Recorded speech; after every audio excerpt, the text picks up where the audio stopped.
Hey everyone, welcome back. If possible, you can support me via PayPal or become a channel member to help me keep this channel running. Thank you. Now let's get back to the story of Sword of Coming audio series. Chapter 10-11, The Downtrodden Mountain Ancestral Hall. Meanwhile, Pei Qian was wandering back and forth in front of Wei Xian, joining her middle and index fingers to cast her immobilizing spell onto him. Wei Xian was leaning against the doorframe, completely ignoring her.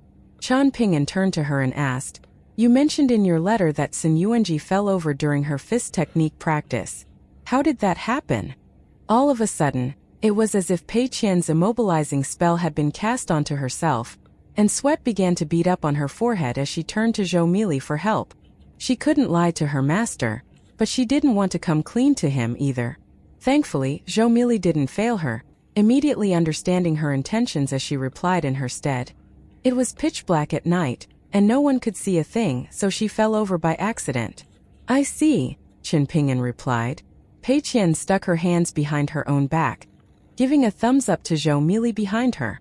"Now that we have this dragon boat, our downtrodden mountain is much better equipped to do business with the Flax Robe sect and the Spring Dew Garden," Chen Pingan mused. "Not only that, but it also gives our downtrodden mountain more options. It sounds like you're predominantly going to be using the dragon boat to transport cargo, so the furnishings can be a little rough around the edges. But where are we going to find people to operate the dragon boat?" Lu Baixiang asked. "That'll be a problem for Julian to worry about once he returns to Downtrodden Mountain," Chen Pingan replied with a smile. "If he can't find anyone, then we'll just have to dump the task onto Cui Dongshan. He has tons of connections, I'm sure he can hire some people." "I can try and find some people as well," Lu Baixiang volunteered. "The most important thing is to find a capable and authoritative administrator for the ship. Otherwise, things can very easily go wrong. I have some thoughts on this matter already, but as for whether they're actually feasible, I'll have to wait until after the Ancestral Hall has been constructed to see," Chen Pingan said. The site for the Downtrodden Mountain Ancestral Hall had already been selected, a task that was made very simple thanks to Wei Bo. As soon as Chen Pingan sent a flying sword letter back to Downtrodden Mountain from Wood Garment Mountain, Wei Bo had immediately begun preparing. The Ancestral Hall didn't need to be particularly grand or massive, so it wasn't going to require many resources and manpower to construct. There had been countless construction projects, both big and small, carried out across the western mountains of the Dragon Spring Prefecture these past few years, so there were many skilled and experienced construction teams around. Most importantly, Chen Pingan had decided that no formations were required in the Ancestral Hall. In his words, if the formation protecting Downtrodden Mountain were already breached, and the perpetrator was determined to destroy their Ancestral Hall, then it hardly mattered if there was a separate formation protecting the Ancestral Hall. "I'm delaying your plans by quite a bit," Chen Pingan said in an apologetic manner. "It's fine, I have the time to spare," Lu Baixiang reassured with a smile. "That sect of mine is only going to be a subsidiary entity to Downtrodden Mountain. It would be best if I could make it happen, but even if it doesn't work out, Downtrodden Mountain won't be negatively impacted. I can promise you that I know what I'm doing, but there's one thing that I have to make clear in advance. Many of the measures I'll be taking aren't going to be very scrupulous. I can only ensure that my actions won't incur any severe implications. Just try not to give me anything to complain about," Chen Pingan said, and Lu Baixiang flashed a smile in response. As the mountain master, Chen Pingan had to personally light some incense and pay his respects to heaven and earth before construction could begin on the Downtrodden Mountain Ancestral Hall. The Ancestral Hall was situated on Downtrodden Mountain's secondary peak, the Sky Blue Peak, because the main peak was occupied by the Bamboo Building, as well as the temple of a mountain god officially appointed by the Imperial Court of the Great Li Empire. Furthermore, Chen Pingan had always been particularly fond of the Sky Blue Peak. On this day, Zhang Dafeng and Wei Bo were playing a game of Go in Julian's courtyard, while Cui Dongshan and Chen Lingjun were watching, with the latter constantly instructing Zhang Dafeng and Wei Bo on what move they should play next. Chen Lingjun had been particularly confident and self-assured these past few days because during all of the time that he had spent wandering the western mountains, he had familiarized himself with many cultivators who had established abodes here. One of them was a Dragon Gate tier cultivator from Yellow Lake Mountain. In the past, the two of them hadn't been very familiar with each other.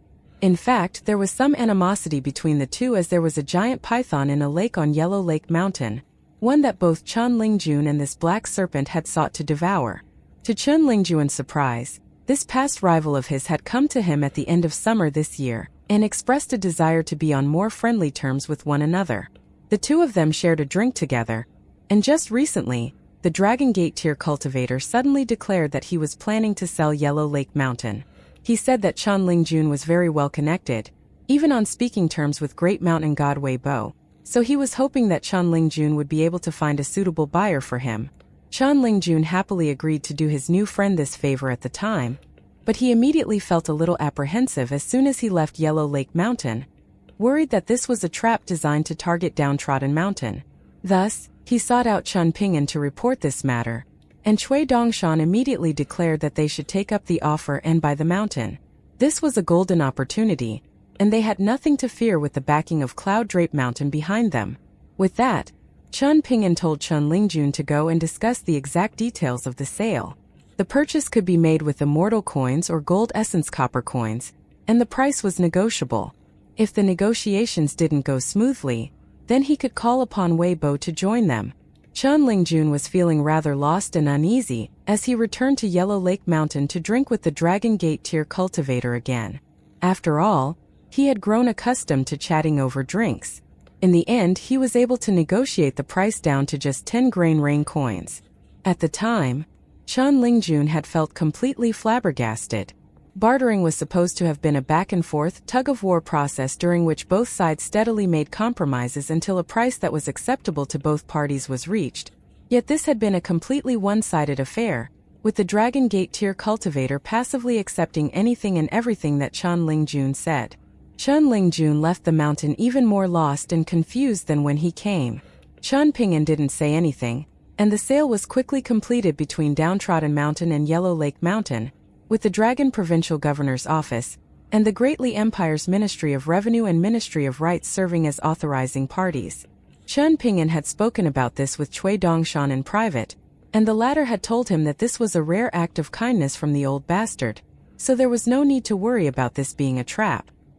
He also said that this was the first legitimate contribution that Chen Lingjun had made to Downtrodden Mountain, so once the ancestral hall was constructed, this could be marked down as an act of merit under Chen Lingjuan's name.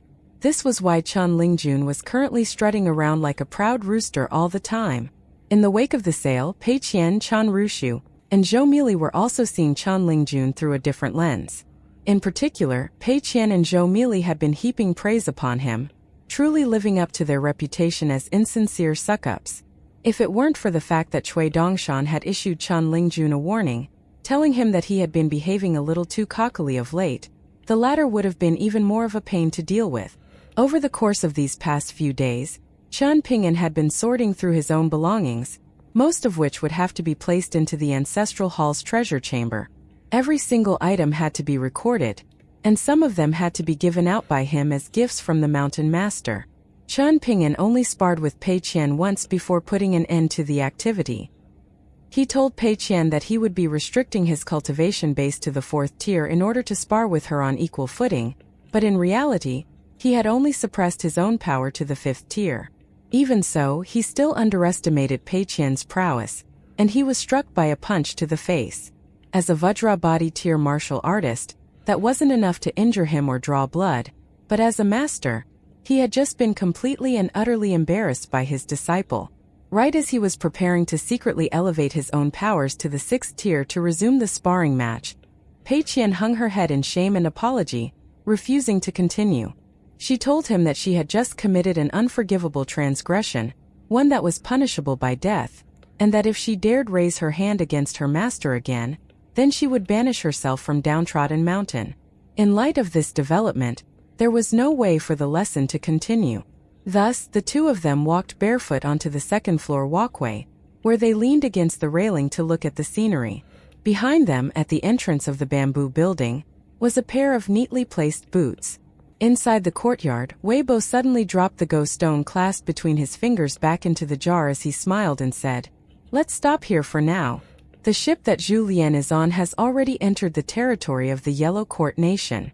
Pei Qian and the other girls always stayed far away from Zheng Dafeng whenever he was playing Go. While playing, he had a habit of picking at his feet before using the same hand to eat sunflower seeds, and that unsightly habit had all of the girls ducking for cover. Zheng Dafeng didn't care that Wei Bo was just finding an excuse to get out of the game.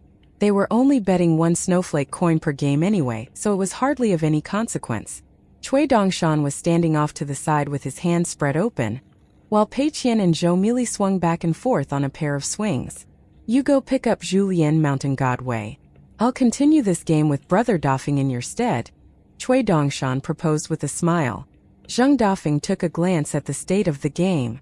It was already a completely lost position for Wei Bo, but because it was Cui Dongshan, Zheng Dafeng continued to meticulously examine the position instead of jumping at the offer. After a thorough examination, he asked, "What are we betting? We can just go with the original bet of 1 snowflake coin," Cui Dongshan replied with a smile. "All right, let's continue then," Zheng Dafeng said. Cui Dongshan sat down at Wei Bo's end of the board, then gently set down a stone. Instead of departing to pick up Zhu Lian, Wei Bo remained standing behind Cui Dongshan as he smiled and said, "I'll watch for a while longer. Right now, Zhu Lian is busy scamming people for our downtrodden mountain on the ship, so I'll leave him to work his magic for a bit." Cui Dongshan played his moves almost instantaneously every single time, and Zheng Dafeng did the same, convinced that there was no way a comeback was possible. Even though Cui Dongshan was among a handful of the best Go players in the entire world, Zheng Dafeng didn't think there was any chance he could lose this game. In the end, he was forced to imitate Wei Bo, tossing his stone into the jar as he smiled and said, "Let's leave things here for now. I want to go pick up Brother Zhu with Wei Bo. I haven't seen him in quite some time, and I really miss him." Cui Dongshan didn't care. He called out to Chan Rushu, who was eating some sunflower seeds off to the side, and challenged, "Let's continue. I'll play Brother Dafeng's position while you play for me. Otherwise, it'll be a non-contest." Chan Rushu smiled and nodded in agreement. She enjoyed playing Go. Otherwise, she wouldn't have always been so eager to watch whenever Wei Bo's trio played. Cui Dongshan didn't stand up. Instead, he only swapped the positions of the Go jars, then continued the game against Chan Rushu. Wei Bo and Zheng Dafeng stepped out of the courtyard together, and the former said with a chuckle, "That was a little embarrassing." "Indeed," Zheng Dafeng replied with a nod. "It's a good thing Brother Zhu isn't here.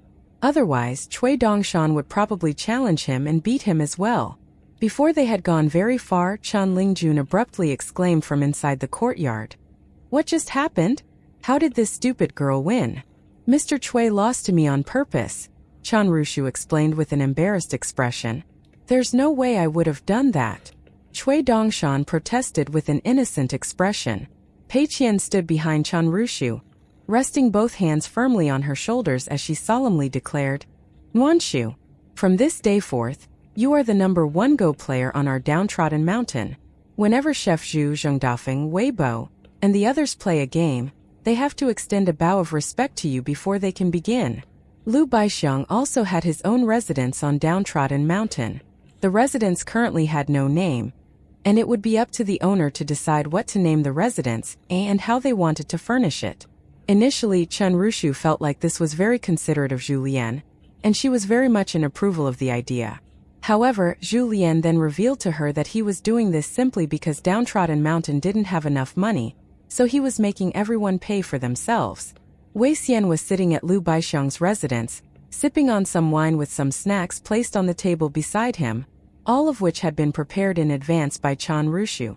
The owners of the different residences all had different tastes and preferences, so different types of wine and snacks were prepared accordingly. Lu Baixiang's 2 direct disciples, Yuan Bao and Yuan Lai, were sitting off to the side. Yuan Bao had a much better impression of the serious and quiet Wei Xian than he did of Zhu Lian and Zheng Dafeng. Over at the entrance of the mountain, Zhu Lian had been transported straight from the ship to Downtrodden Mountain by Wei Bo, and the former sighed, "Old men like me really aren't cut out for such long journeys anymore. I feel like I'm about to fall apart at the seams." "Don't complain to us, you won't get any sympathy," Zheng Dafeng jibed.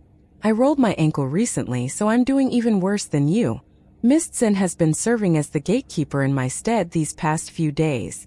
The person who made me roll my ankle has given our mountain god Wei a very hard time as well.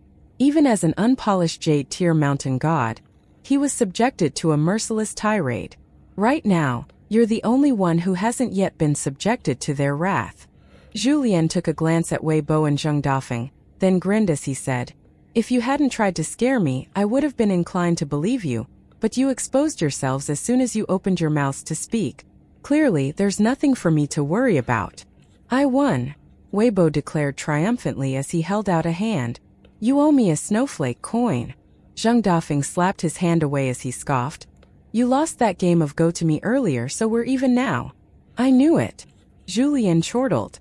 "All it takes is a little probing for the truth to come out." "Don't believe him," Weibo said with a chuckle. "He knew from the very beginning. If you believe him, we'd be suffering another loss at his hands." "I don't need you to tell me something so obvious," Zheng Dafeng scoffed with a roll of his eyes. Julien wiped the back of his hand across his lips as he said, "I saw a lot on this trip. Get Weibo to bring us some fine wine, and I'll tell you all about it as we drink." All of a sudden, a thought occurred to Zheng Dafeng, and an excited look appeared in his eyes as he lowered his voice and asked, "Did you get it?" Julien patted his cloth pouch. "We are truly exceptional intellectuals. We'll read until the day we die." Zheng Dafeng praised with a nod. Weibo could only throw a hand to his own forehead in dismay. Chen Pingan was standing alone on the second floor of the bamboo building. He knew that Julien had arrived, but there was no need for him to go out of his way to greet him.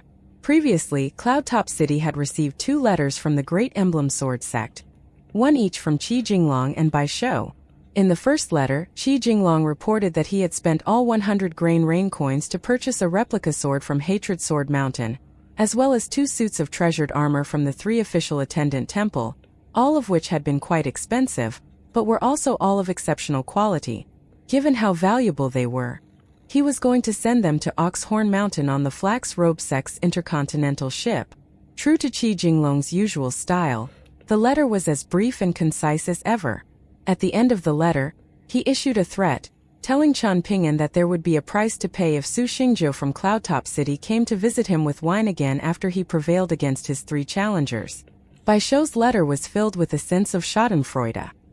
He denounced Lu Jinglong as a fool for insisting on paying a visit to Hatred Sword Mountain and the 3 official attendant temple even though he was about to face his 3 challengers, a decision that had all of the old geezers in the Great Emblem Sword Sect Ancestral Hall shaking their heads in dismay. Over on Hatred Sword Mountain, they ran into Celestial Maiden Lu from Water Scripture Mountain. It was unclear what they spoke about. Perhaps Lu Jinglong had been disrespectful to her, or had tried to lay his hands on her. In any case, she became furious for some reason all of a sudden, much to the shock of everyone in the nearby vicinity. At the 3 official attendant temple, they encountered another one of Lu Jinglong's female admirers. She seemed to have been quite an important figure in the 3 official attendant temple, and she followed the 2 of them over the entire duration of their visit, looking as if she wanted to eat Lu Jinglong alive. In the end, Lu Jinglong negotiated the sale of 2 suits of treasured armor in record time before fleeing for his life. Chen Pingan slowly paced back and forth from one end of the walkway to the other, and to his surprise, it was Weibo who came to him instead of Julien. He had come bearing a flying sword letter that had just been received on Cloud Drape Mountain, with the sender being guest Elder Zhou Fei of Downtrodden Mountain. After reading through the letter, Chen Pingan heaved a faint sigh, then made his way down to the first floor and pulled out a picture scroll before tossing a gold essence copper coin inside. Sui Yubian emerged from the picture scroll. "What happened?" Chen Pingan asked. "I tried to kill someone but I ended up being killed instead. It's as simple as that," Sui Yubian replied in an indifferent voice. "From now on, I'll continue my cultivation in the True Realm sect of Bamboo Scroll Lake." Even though she had just been resurrected, there was still intense hostility and killing intent emanating from her body. Clearly whoever she had tried to kill was someone she fiercely resented, but it was unclear whether this enemy of hers was a fellow disciple in the Parasol Leaf Continent's Jade Tablet sect or an enemy that she had made elsewhere. Chen Pingan had no interest in prying into her private affairs, so he smiled and said, "You came back at just the right time. Construction on our Downtrodden Mountain Ancestral Hall is about to be completed soon, And after that, we'll begin hanging up portraits and offering up incense. Zhu Lu Baixiang, and Wei Xian are all on the mountain right now. Sui Yubian nodded in response, then began looking around as she asked, "So this is Downtrodden Mountain? Feel free to have a look around," Chen Pingan invited. Sui Yubian made her way out of the room in silence, then stood on the cliff and cast her gaze into the distance. Chen Pingan remained seated inside on his little bamboo chair. Only then did Zhu Lian and Zheng Dafeng enter the bamboo building to sit down beside him. "I never noticed how spectacular the scenery here is," Zheng Dafeng remarked. "Thank you for your hard work," Chen Pingan said with a smile. "You work far harder than I do, young master," Zhu Lian said with a shake of his head. "None of you does as much work as I do. I have it tougher than anyone else on this mountain," Zheng Dafeng interjected. By the time construction on the ancestral hall was officially wrapped up, some guests had already arrived in the Dragon Spring Prefecture. Mountain Master Chen Pingan chose an auspicious date, then led everyone in an official ceremony to hang up portraits and offer up incense. Even though this was quite a grand occasion, Chen Pingan chose not to make a big fuss and refrained from inviting many people that he could have invited, such as the Fan clan and the Sun clan of Old Dragon City. Nevertheless, there were many people who were very well connected and had heard about the occasion. Some of them really wanted to come, but didn't dare to do so without an invitation, such as the two water gods of the Yellow Court Nation. There were also many friends of Chen Pingan's who weren't fit to be seen with him in public. He could only regrettably keep them off the invitation list as well. Thus, all those in attendance on this occasion were people who were already nearby, such as Wei Bo, the Deputy Mountain Master of the Cloud Drape Mountain Forest Deer Academy, Dragon Spring Sword Sect leader Ruan Qiong, and his two direct disciples Dong Gu and Su Xiaoqiao, as well as Lu Chongrun of Aobac Ridge. These were all guests. Aside from them, there were also those who called Downtrodden Mountain their home. 3 portraits were hung up in the ancestral hall, with the old scholar's portrait occupying the center position. On either side of his portrait were portraits dedicated to Qi Jingchun and Shui Chang. The tablets beneath the 3 portraits only listed the names of the trio and nothing else. Then followed the rest.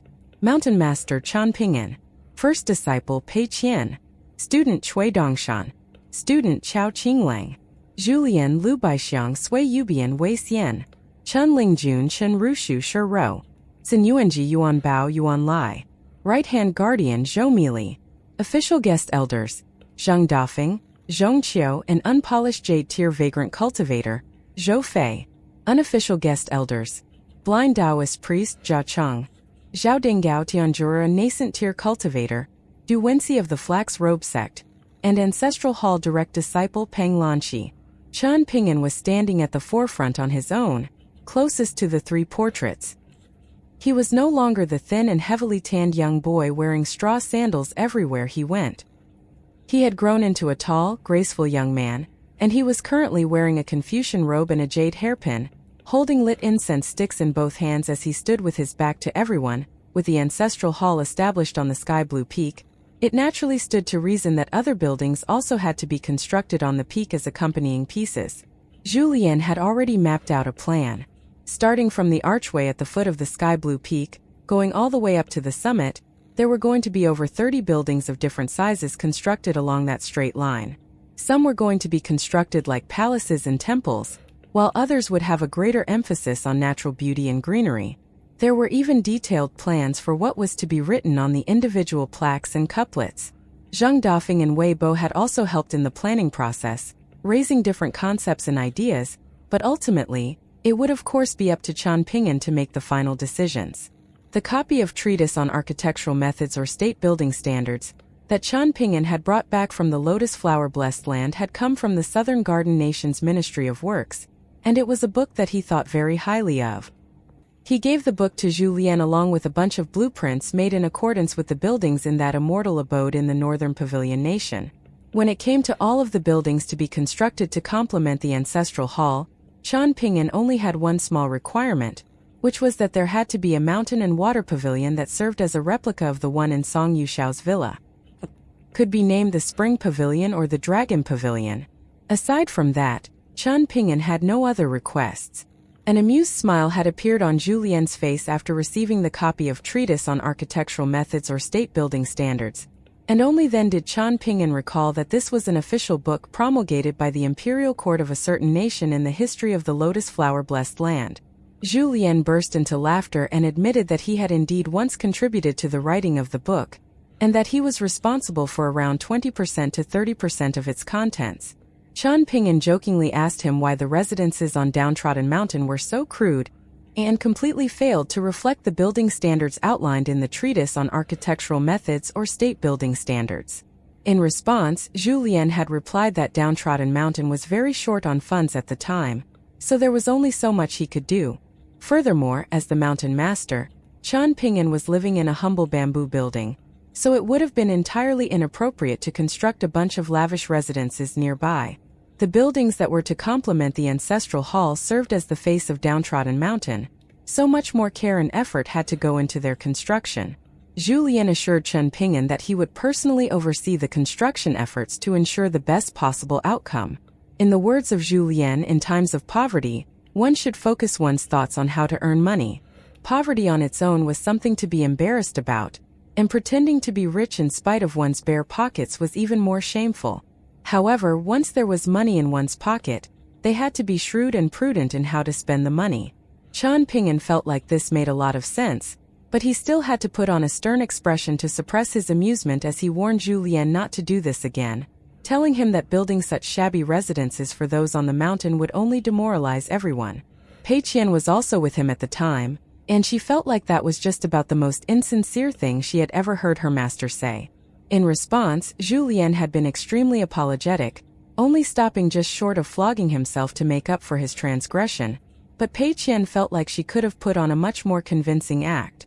At this point, all of the guests had already left Downtrodden Mountain, and that included Du Wenxi and Pang Lanxi. Even though they were both technically guest elders of Downtrodden Mountain, they had both set off on a return journey back to Skeleton Shoal. Chen Pingan had gifted Pang Lanxi 2 calligraphy pieces, ones that he had purchased from the young county lieutenant of a small county city in the Plum-Glaze Nation at the cost of a few flagons of immortal wine. He told Pang Lanxi to pass the pieces to his great-grandfather. Lu Baixiang also came to see Chen Pingan with Yuan Bao and Jian Lai, declaring that they were returning to the border of the luminous Vermilion Empire. Chen Pingan gifted each of the 2 ancestral hall direct disciples a suit of military and treasured armor from the 3 official attendant temple. Zhongqiu and Chao Qinglang were going on a journey throughout the lotus root-blessed land. Once they were done, they would return to Downtrodden Mountain, then explore the rest of the eastern treasured Vile continent from there. While seeing Chao Qinglang off, Chen Pingan gifted him the spring grass Dao robe, which he had spent a hefty amount of immortal coins to restore to its original condition. Additionally, he also gifted Chao Qinglang many of his engraved bamboo slips, along with a piece of parting wisdom. Learn principles from books, learn conduct outside of books. Outside the bamboo building, Chao Qinglang extended a parting bow, and Chen Pingan responded in kind. Sui Yubian had already departed and set off for the True Realm sect. Even though sect leader Zhang Shangzhen had been on Downtrodden Mountain this entire time posing as Zhou Fei, Sui Yubian didn't speak to him at all, nor did she tell anyone about her vendetta in the Jade Tablet sect. During her brief stay on Downtrodden Mountain, she had spent virtually all of her time indoors, and the only time she went out was to explore all of Downtrodden Mountain's subsidiary mountains, including Grey Vale Mountain and Yellow Lake Mountain. Only then did her mood seem to have improved slightly, and she seemed to have chosen a certain location and decided on certain plans. Chen Pingan originally intended to ask her about where deep infatuation had gone. Had she broken it in battle, or had it been taken from her? However, Sui Yubian didn't bring up the matter herself, and Chen Pingan felt like it would be too intrusive to ask. Wei Xian had taken Pei Qian to the lotus root-blessed land. According to him, he was doing this to settle the score once and for all and show Pei Qian whether there truly was a golden shoulder pole in his house. Pei Qian asked him what would happen if they arrived, only for her to discover that there was no gold shoulder pole after all. In response, Wei Xian told her that he would give her a gold shoulder pole in that case. Pei Qian's eyes instantly widened with excitement as she gave Wei Xian a massive thumbs up. She praised Wei Xian for becoming a lot more charitable now that he was a core commander of the Greatly Empire, and she proposed that he give her a gold shoulder pole anyway, regardless of the outcome of their bet.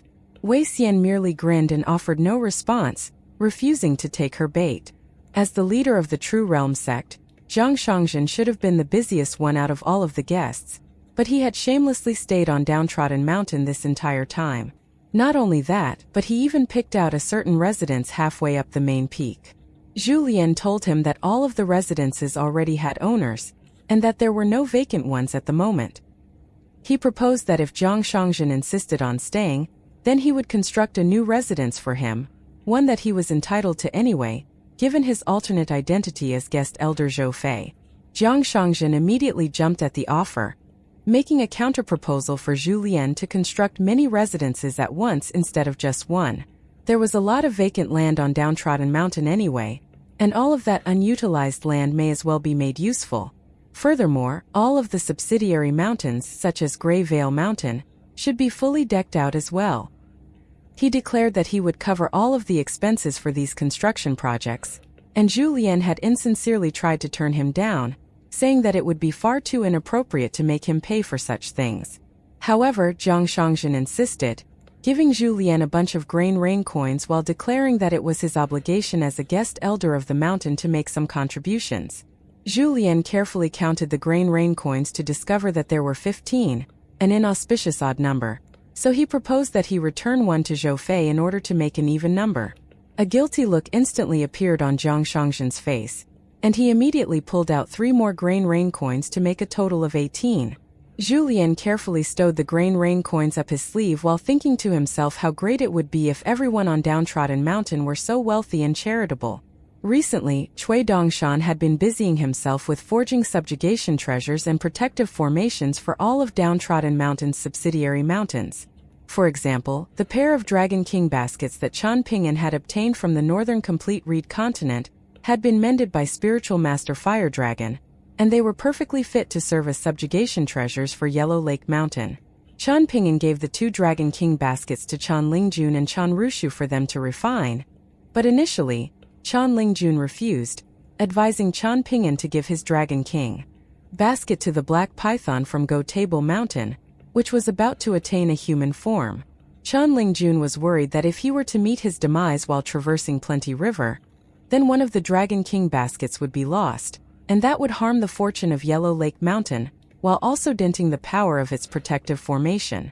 Chen Pingan assured Chen Lingjun that this wasn't something that he had to be concerned about, and that he could refine the Dragon King basket as a bonded item of his without any qualms. If he wished to do so, then he could reciprocate in kind to Downtrodden Mountain once he successfully completed his river journey. Chen Lingjun was still rather hesitant, so Chen Pingan told him that the Dragon King basket was too precious a treasure for him to feel comfortable giving to anyone else, and that Chen Lingjun and Chen Rushu were the only ones he felt comfortable entrusting them to. Only then did Chen Lingjun finally accept the Dragon King basket, and there was a spring in his step as he departed. On this day, Chen Pingan was drinking with Zhang Shangzhen by the bamboo building, and the latter was about to leave Downtrodden Mountain. Of course, they were drinking immortal wine from Zhang Shangzhen's collection. Are you really going to give my True Realm sect 15% of the Lotus Flower Blessed Land's profits? And this is going to be an eternal arrangement?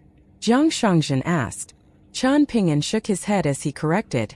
I'm not giving the profits to the True Realm sect, nor the Jade Tablet sect.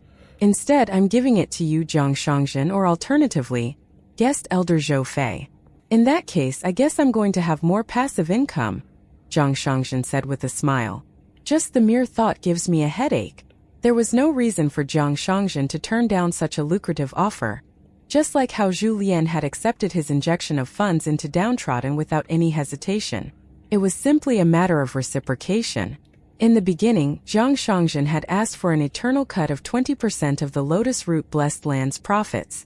In exchange, the True Realm sect was willing to give Downtrodden Mountain 3 loans. The first loan would consist of 1,000 grain rain coins for the purpose of elevating the Lotus Root Blessed Land into a mid-grade blessed land. The second loan would be of 2,000 grain rain coins for the purpose of consolidating the Lotus Root Blessed Land's fortune and elevating its spiritual energy. Once it became a high-grade blessed land, Zhang Shangzhen would need to fork out an additional 3,000 grain rain coins.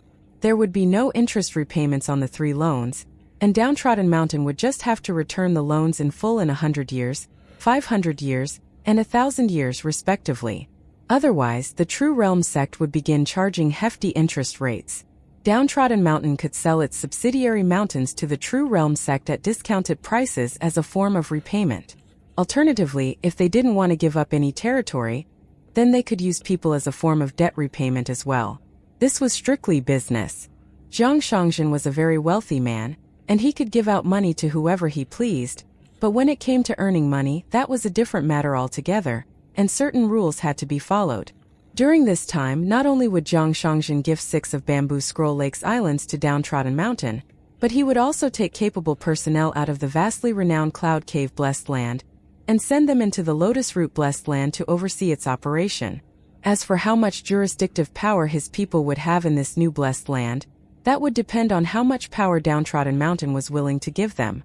However, at the time Zhu Lian had insisted that Downtrodden Mountain could only give the True Realm sect a 10% cut. The almighty mountain god Wei Bo had done so much for Downtrodden Mountain, yet even he had only received a 10% cut of the profits, so the True Realm sect was clearly asking for too much.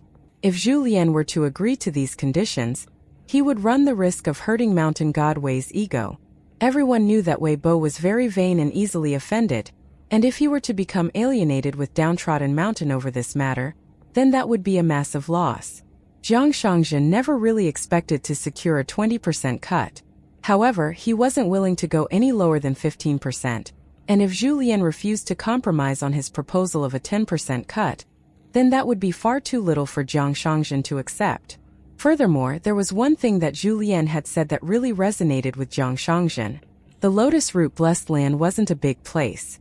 The Southern Garden Nation had a population of 20 million people, among other living beings, all with complete souls, and in addition, there was also the Pine Song Nation, the Northern Jian Nation, and the outside grasslands.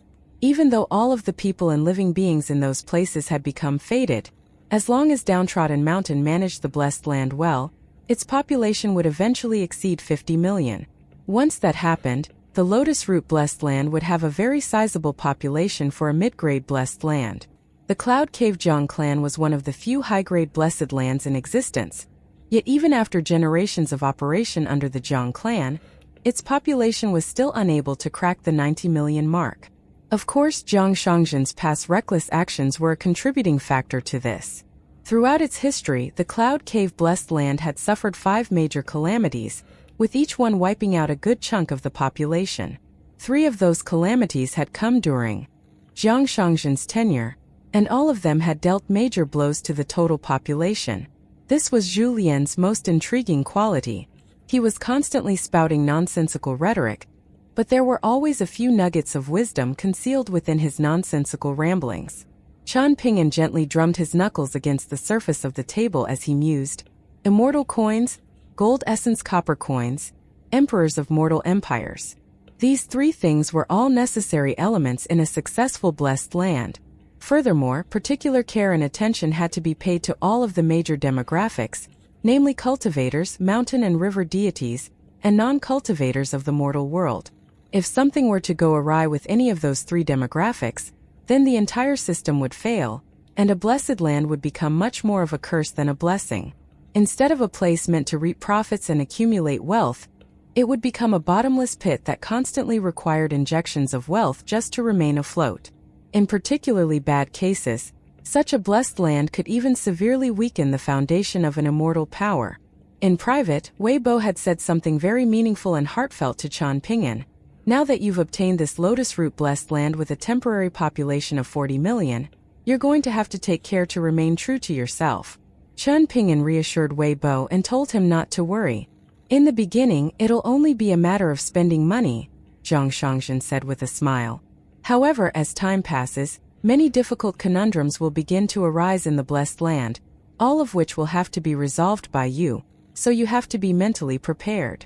The amount of immortal coins invested into a blessed land determined the number of cultivators in said blessed land, as well as the upper limit imposed on all cultivators.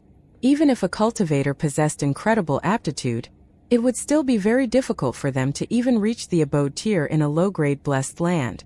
Eugenie of the Lake Mountain faction would have almost definitely been able to reach the upper 5 tiers in the majestic world, but back in the Lotus Flower blessed land, He had also been stumped by his Dragon Gate tier bottleneck. Only in mid-grade blessed lands could cultivation prodigies realistically look forward to becoming Earth immortals. The first major calamity in the history of the Cloud Cave blessed land had taken place when an unpolished Jade tier cultivator, who had made a breakthrough in secret, had called up several Earth immortals to forge an alliance, setting aside their differences to attempt to assassinate Zhang Shangzhen. They knew that Zhang Shangzhen was the figurative god of their blessed land, and that the only way to completely escape the Zhang clan's control would be to kill him. Essentially, they would be slaying God and taking his place. Of course, some enemy factions of the Jade Tablet sect had also been involved in the orchestration of this plot. Otherwise, there was no way that a group of cultivators native to the Blessed Land could have accomplished something like this. Zhang Shangzhen didn't shy away from the incident, instead giving Chen Pingan a detailed recount of events. I was furious and I went on a rampage throughout the Cloud Cave blessed land, but deep down, I harbored no resentment for the group of cultivators who tried to assassinate me. Instead, I felt only pity, sorrow, and respect for them. I pity them because all of them had cultivated arduously for centuries, and one of them had even reached the unpolished Jade tier, the first person in the history of the Cloud Cave blessed land to ever do so, only to fall to their demise on what was essentially a suicide mission.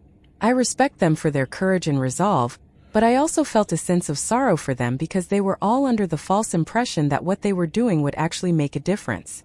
They thought that if I died, then everyone in the Cloud Cave blessed land would be free. Little do they know that the leader of the Zhang clan can be easily replaced, and even a puppet could be instated on a temporary basis if I died. Once a new clan leader was selected to take my place, they would have to return favors and repay debts to those who had helped them secure the position, which means that the Cloud Cave blessed land would have had to have suffered for at least a century. However, there's no way that I could have convinced them of the futility of their actions. The fact that such advice is coming from me means that it would have instantly been disregarded. I don't think those people did anything wrong. In fact, I would have done the same thing had I been in their shoes. The only difference would have been that I would have been more patient, developed a more thorough and foolproof plan, and tried to secure more benefits for the blessed land from those pulling the strings behind the scenes. The world is an unpredictable place. Good things may not necessarily come to you, but bad things definitely will. This is not me being pessimistic. It's simply a realistic and pragmatic way of looking at things. It may seem early, but I advise you to begin thinking about strategies that you can implement to deal with future troubles. If you do not plan ahead, then it'll be very difficult for you to reap major profits. One of the few good habits that I have is to always think about what could go wrong before I do anything, Chen Pingan said. Zhang Shangzhen smiled and nodded in response, then finished his wine and prepared to depart. Over these past few days, he had managed to collect around a dozen Dragon Spring Sword sex sword talismans through various different avenues, all of which he had purchased for exorbitant prices. Ruan Qiong's two direct disciples, Donggu and Su Xiaoqiao, were tempted to forge a bunch of sword talismans to sell to this unknown vagrant cultivator. However, their idea was met with a torrent of abuse from Ruan Qiong, which was quite a rare display from someone like him, who very rarely even scolded his disciples. Before Zhang Shangzhen could depart, Chen Pingan raised a hand to stop him, then pulled out that Taoist abstinence plaque from his minimization treasure. Is this a benefit for serving as a guest elder of Downtrodden Mountain? Zhang Shangzhen exclaimed. It's a gift for the child, Chen Pingan explained with a smile.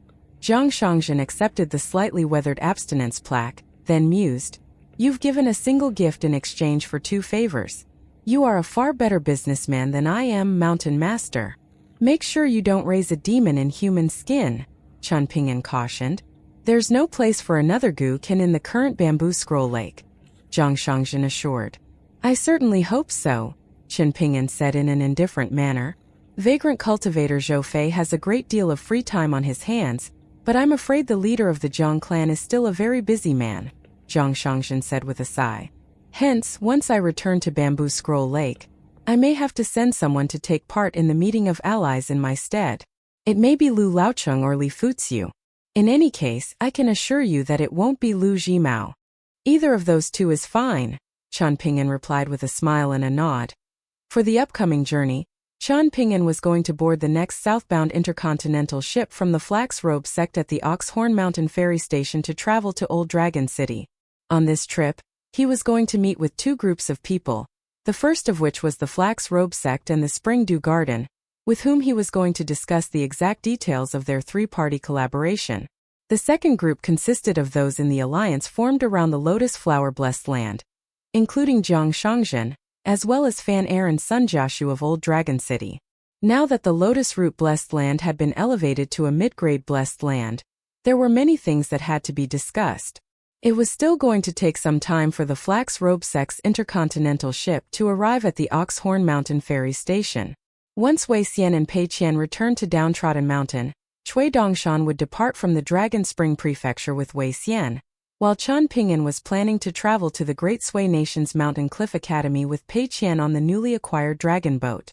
This was a necessary journey because Chen Pingan desperately wanted Li Baoping, Li Huai, Lin Shuyi, Yu Lu, and Xie to be present for the completion of the Downtrodden Mountain Ancestral Hall's construction.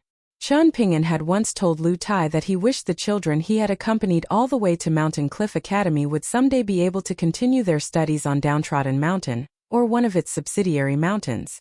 They wouldn't belong to Downtrodden Mountain, and their names wouldn't be marked down on the genealogical records. Instead, Downtrodden Mountain would just be a scenic place with many books for them to read, and it would provide a place for the five of them to stay close to the school in the small town, for however brief a period of time it may be. If they wanted to depart on long journeys, then they could do so whenever they pleased, hopefully with wonderful memories of the time they had spent on Downtrodden Mountain. Chen Pingan didn't feel like he could do any more than that because everyone was growing up.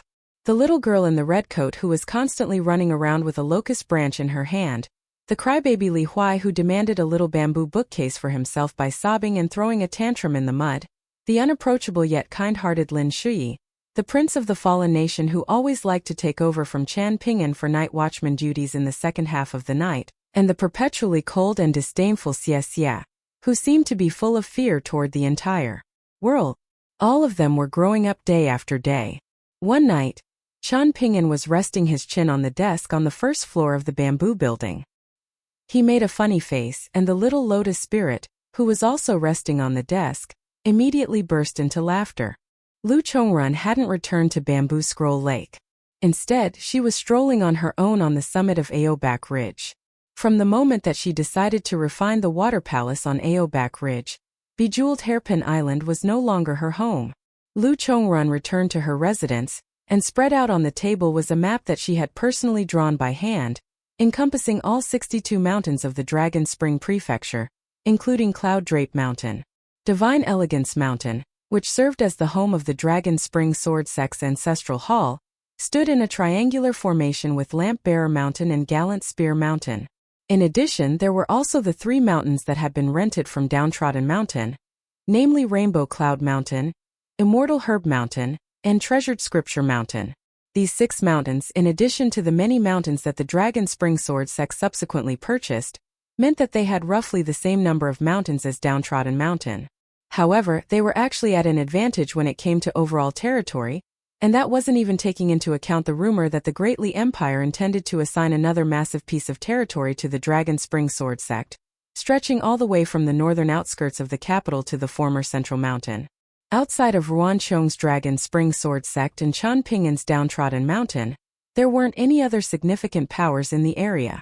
Even if all of them were to join forces on a united front, they clearly wouldn't be able to contend against those two massive entities. Dragon's Pine Mountain, the Dry Spring Mountain Range, Incense Fire Prefecture, Distant Scene Mountain, True Earth Mountain. Lu Chongruan's gaze roamed over the mountains on the map one by one. Clearly, Audiobook Ridge belonged to a third party outside of the two aforementioned dominant powers. However, it was very apparent that everyone else already regarded Bejeweled Hairpin Island as a subsidiary entity of Downtrodden Mountain. Prior to attending the ceremonial opening of the Downtrodden Mountain Ancestral Hall, Lu Chongrun had felt rather conflicted. She didn't want her Bejeweled Hairpin Island to be reduced to a subsidiary entity to any mountain, but after returning from Downtrodden Mountain, she had felt rather resigned and dejected. Unbeknownst to her, the young accountant on Cyan Gorge Island had already amassed such a tremendous amount of power back home. What was most astonishing to her of all was that Northern Mountain god Wei Bo had never even bothered to hide his close association with Downtrodden Mountain. The 3-night travel banquets had come in rapid succession, catching everyone completely off guard. During the banquets, everyone on Cloud-Draped Mountain had worn bright and vibrant smiles, but internally, all of them had been suffering in silence. Just the 3 batches of gifts that they had to offer up at the 3 banquets had been a significant expenditure, and for those who weren't particularly wealthy, it was no exaggeration to say that this would have been a meaningful financial setback. Additionally, Downtrodden Mountain also had an unpolished jade-tier vagrant cultivator as an official guest elder, something that was almost unheard of. At the moment, Downtrodden Mountain wasn't even a top-tier immortal power. Were they not worried that this almighty guest elder of theirs would turn around and begin imposing his will on the mountain? Then there were 2 Woodgarment Mountain Ancestral Hall direct disciples who were simultaneously serving as unofficial guest elders of Downtrodden Mountain. What was that all about? On top of that, there was also Cui Dongshan, who, despite his erratic and lackadaisical demeanor, didn't strike Lu Chongrun as any less of a threat than Zhou Fei.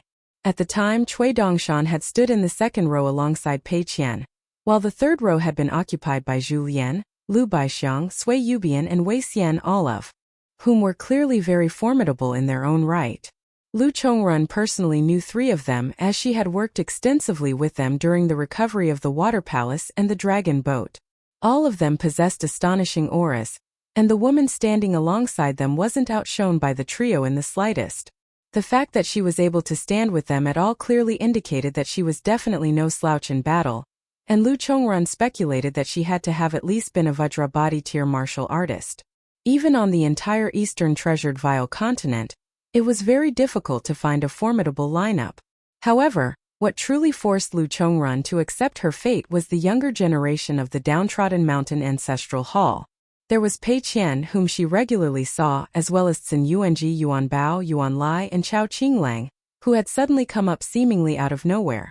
These young second-generation disciples decided the future potential of Downtrodden Mountain, serving as the determining factor for what heights the mountain would eventually reach. However, even that wasn't what had stunned Lu Chongrun the most. Instead, it was 2 other things, the first of which was the 3 portraits hung up in the Downtrodden Mountain Ancestral Hall. Those portraits depicted the origins of Downtrodden Mountain. That day was the first time that Lu Chongrun had learned the significance and story behind Downtrodden Mountain's name. The second thing was something that she had noticed in the Ancestral Hall at the time. As the Mountain Master, Chen Pingan had been standing on his own at the front of the Ancestral Hall, while everyone behind him had stood in a solemn silence, irrespective of their cultivation base, background, personality, or whether they were direct disciples or guest elders. In particular, while Chen Pingan was announcing Zhou Mili's status as the right-hand guardian of the mountain, Lu Chongrun had made sure to closely inspect everyone's reactions to see if there was even the slightest change in anyone's expression. Her observations had given her a very definitive conclusion. No one had thought that their young mountain master was doing anything absurd or comical. As soon as these thoughts arose in Lu Chongrun's mind, she was immediately struck by a sense of asphyxiation, and she emerged from the room to take a stroll out in the yard. As she did so, she raised her head and cast her gaze toward Downtrodden Mountain with a myriad of emotions swirling in her heart. At Mountain Cliff Academy, Li Huai had only just returned to his dormitory from his lessons when he spotted his sister waiting for him by the entrance. He had to admit that his sister was half decent in the looks department. "I ran into Lin Shui today. We were just talking about you, and here you are." Li Huai grinned. An affectionate smile appeared on Li Lu's face at the sight of her brother, who had already grown a little taller than her, and she said, "You wrote in your letter that you were feeling really burdened by your studies. Mother was worried about you, so she told me to come and check on you." Li Huai opened the door of the dormitory, then poured Li Lu a cup of tea as he said in an exasperated manner, "I was just doing a bit of complaining. Mother always likes to fuss over every little thing. From the first day I started studying here, I've always been really busy with my studies, so it's not like anything's different. The only difference is that you've grown up," Li Lu said as she set her bag down on the table, then sat down beside it. "I wish I didn't have to grow up," Li Huai scoffed with a roll of his eyes. "Why can't I be like Pei Qian? She eats but she never grows. I'm really not cut out for studying. All of my daily lessons feel like a slog. The only change of pace is when I go out traveling with the teachers. We go on journeys spanning thousands of kilometers, and by the end our legs are exhausted. But my heart isn't tired at all. In fact, it feels easier for me than having to study in a classroom. I'm clearly more suited to be a traveling hero. I don't think I'll ever be able to make much out of myself as a scholar. Li Lu patted her bag as she said, "Make sure to keep the things in this bag safe. If you ever run out of money, you can get Mountain Master Mao to help you sell the things in this bag for silver." "Are you crazy?" Li Huai exclaimed. "You want me to go find Mountain Master Mao? I'm constantly trying to avoid him as much as possible." Li Huai rested his chin on the table as he opened the bag, then began inspecting the items inside as he complained, "I knew you wouldn't have been able to save up anything good as a maidservant of an old immortal on Lion Peak. Look at this stuff. Not a single one is a radiant immortal treasure. The stuff that Chen Pingan gave me was way better. You have to work harder, sis. Try to at least get to the abode tier as soon as possible. Right now, Lin Shui is doing really well for himself. At the rate he's going, all of the girls in the entire capital of the Great Sui Nation are going to fall for him." Li Lu merely smiled and didn't say anything. Of course, the items in the bag only appeared dull and ordinary because there were restrictions placed upon them. If they were revealed in their true forms, then even Mao Xiaodong would be stunned into silence. Li Huai heaved a forlorn sigh as he shook his head and set down the items in his hands, then closed the bag again. He had done all he could to help Lin Shui. As for why Lin Shui was so infatuated with his sister, that was something that Li Huai couldn't understand for the life of him. It made sense that Dong Xuejing liked his sister. After all, he was running a wonton shop in the Dragon Spring Prefecture, so he and Li Lu were a good match. However, Lin Shui was currently renowned across the entire Great Sui Nation as an exceptional cultivation prodigy, who possessed aptitude and good looks in equal measure. So what exactly was it about Li Lu that had had him so infatuated for so many years? Li Huai lifted the bag to discover that it was quite heavy. He took a glance at his sister, who was sipping on her tea in an unhurried manner, and he couldn't help but heave another forlorn sigh as he said, "You're still not married yet, so I'm not going to say anything today, but make sure you don't come giving me stuff like this once you're married. Cultivation is not easy to begin with, and you were only able to make it onto Lion Peak at all thanks to a familial connection, so there's definitely going to be people badmouthing you behind your back. Your top priority right now should be to accumulate some wealth for yourself. You can help out our parents' shop financially here and there, but there's no need to overdo it. It's not like our parents expect you to financially support them anyway. If mother complains, then just blame it on me. I don't want to nag, but you're really starting to get up there in age, so you should hurry up and find yourself a good husband. If you can prepare a good dowry for yourself, then you'll have better chances of finding a good suitor willing to take you. Looks like you really have grown up," Li Lu said with a smile. "You're beginning to think for your sister's sake." Li Huai sat down on the bench with his legs crossed, then poured out some soybeans into a dish before pushing it toward his sister. After tipping out a handful of soybeans for himself, he began munching on them as he grinned. "That's a little heartless of you to say, sis. I've been looking out for you ever since I was small, constantly trying to find a good husband for you like my good friend Aoyang, or the man that I respect the most, Chen Pingan. Unfortunately, you weren't able to grasp either of those opportunities, so you can't blame me. How could you speak about your sister like that?" Li Lu complained as she tossed a soybean at him. Li Huai caught the soybean, then combined it with the ones that were already in his hand before tossing all of them into his mouth at once. "Seriously though, once you're married you can't keep bringing stuff to our parents and me like this. Your husband is not going to be happy with you. Don't worry about mother's nagging. I'm doing just fine for myself. I can't just mooch off my sister and brother-in-law for the rest of my life. Not only would I feel embarrassed for myself, but my brother-in-law would also look down on me. Even if my future brother-in-law turns out to be a really easygoing and generous guy, you still shouldn't keep doing this." "Why?" Li Lu asked with a smile. "What do you mean why?" Li Huai grumbled. "Did you not hear everything I just told you? Just do as I say. Who's the top dog in our family? It's me. Mother listens to me, father listens to mother, and you listen to father, so who's the one calling the shots?" An amused smile appeared on Li Lu's face. "Fine, I'll admit that I only thought of all of this after speaking with Chen Pingan," Li Huai conceded. "We've barely gotten to see each other at all these past few years, so I've always wanted to tell you all of this, but never got the opportunity. However, Chen Pingan never taught me what to say if you keep asking me questions, so if you want more answers, then I can ask Chen Pingan for you. How do you know Chen Pingan is definitely right? Li Lu asked. Is he wrong? Li Huai asked. Well, no, Li Lu conceded with a smile. Li Lu, I'm the type of guy who would gladly take a knife to the chest for my close friends, so don't try to test me, Li Huai declared in a proud manner as he stuck out his thumb and pointed at his own chest. Li Lu smiled as she leaned forward and gently moved Li Huai's thumb slightly away from where it was, then said, If you're going to take a knife to the chest, make sure you at least avoid your heart, even if it's for the best of friends. You're just a clueless girl who knows nothing about brotherly bonds and the cultivation world. Li Huai snapped with a disgruntled glare. Don't ever say something like that to me again. Otherwise, I'm going to get very angry with you. Li Lu smiled and fell silent. She didn't know anything about the cultivation world? That was certainly a very amusing accusation to make.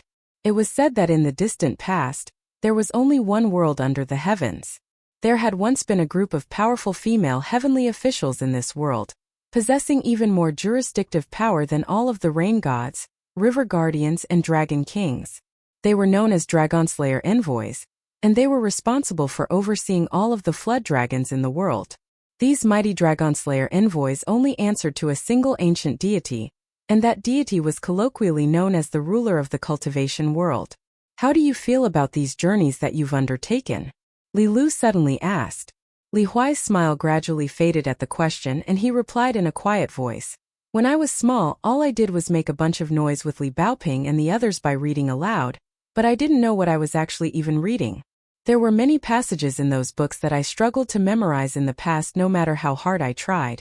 But now that I've traveled so much and seen so many people, I've suddenly come to realize that those same passages have become almost impossible to forget. Let's not talk about this, sis. Li Lu nodded in response, then asked, Should we talk about Li Baoping instead then? Li Huai immediately shook his head in dismay as he answered. Just the mention of her is enough to give me a headache. Li Baoping has become really boring.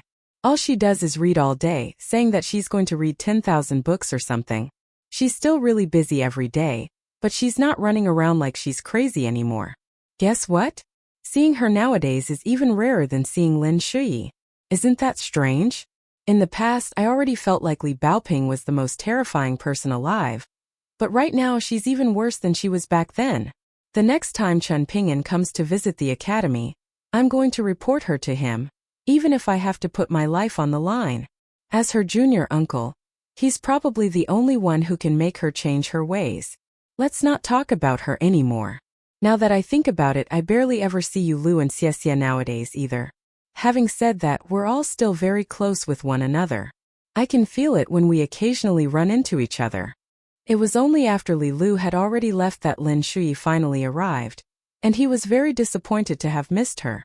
Li Huai didn't know how to console him. Even if he said the right things, there was no guarantee that Lin Shuyi would become his brother-in-law, and if he said the wrong things, then he ran the risk of rubbing salt into his good friend's wounds. Li Huai heaved a forlorn sigh following Lin Shuyi's departure. Why did he have to fall in love so young? Why can't he be uninterested in girls and carefree like me? After returning to his dormitory, Li Huai set his little bamboo bookcase onto the table, then placed his sister's bag inside before carefully wiping down the bookcase. Following some contemplation, he decided it was time to pull out his trump card. He poured out a bowl of tea, then dipped his finger into it and chanted a nonsensical incantation before writing down Chen Pingan's name. After doing all that, he raised his hands, then lowered them to descend his qi back into his dantian, and gave a pleased nod as he inspected the characters on the table. It was some exceptional calligraphy, if he did say so himself, better than what even 100 aliens could manage. Early winter, Chen Pingan was at the Oxhorn Mountain Ferry Station, waiting for the dragon boat with Pei Qian so they could travel to Mountain Cliff Academy. Even though Zhou Mili had already handed over the 2 bamboo hiking poles, she was still carrying a gold shoulder pole on her shoulder. Cui Dongshan and Wei Xian were also leaving the Dragon Spring Prefecture, but they were going to travel on another military ship of the Great Li Empire that was passing through. Wei Xian was chatting with Pei Qian, while Cui Dongshan only had a brief parting message for Chen Pingan. Teacher, you've worked so hard to earn all of these mountains over all these years. You can now begin to rely on them. The path ahead is going to be long and arduous, so please persevere. At the head of the dragon boat stood Chen Pingan and Pei Qian, the former in a Confucian robe with a sword on his back, while the latter was fully equipped with her bamboo sword and saber, hiking pole, bamboo bookcase, and conical hat. Having too many belongings to carry around was both a blessing and a curse. Lu Chongrun was standing on the top floor of the dragon boat, looking down at the first-level deck. The dragon boat required people to steer it, so she had negotiated a new deal with Downtrodden Mountain, teaching several of the Ancestral Hall's direct disciples that she had brought with her to Audiobook Ridge how to pilot the boat. This was not a sustainable plan over the long term, but it could allow the cultivators of Bejeweled Hairpin Island to integrate themselves more quickly into the Jewel Small world. This was a decision that she had made after extensive thought and an entire night of strolling in her courtyard. Over the course of that night, she had completely come to terms with her situation, and she realized that her own hesitance and internal conflict would only place all of the cultivators of Bejeweled Hairpin Island into an awkward situation. Hence, she may as well take a leaf out of Julien's book and be a little more shameless.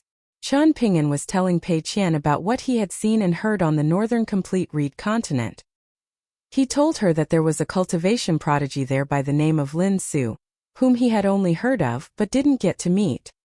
He was ranked first among the top 10 young cultivators of the northern complete reed continent, and it was said that any time he chose to engage someone in battle, the battle was already won. Pei Qian was unconvinced. She felt like it was a real shame for Lin Su that he didn't get to meet her master, even though Chen Pingan had spent so much time on the northern complete reed continent. In her mind, Lin Su had to have been absolutely agonizing over this missed opportunity. Then again, it was a privilege and an honor to meet her master, and not everyone was so fortunate. Chen Pingan naturally had no idea what was going on in that erratic little head of Pei Qian's. He was not unfamiliar with the top 10 young cultivators of the northern complete reed continent. After all, one of his closest friends, Qi Jinglong, was on that very list.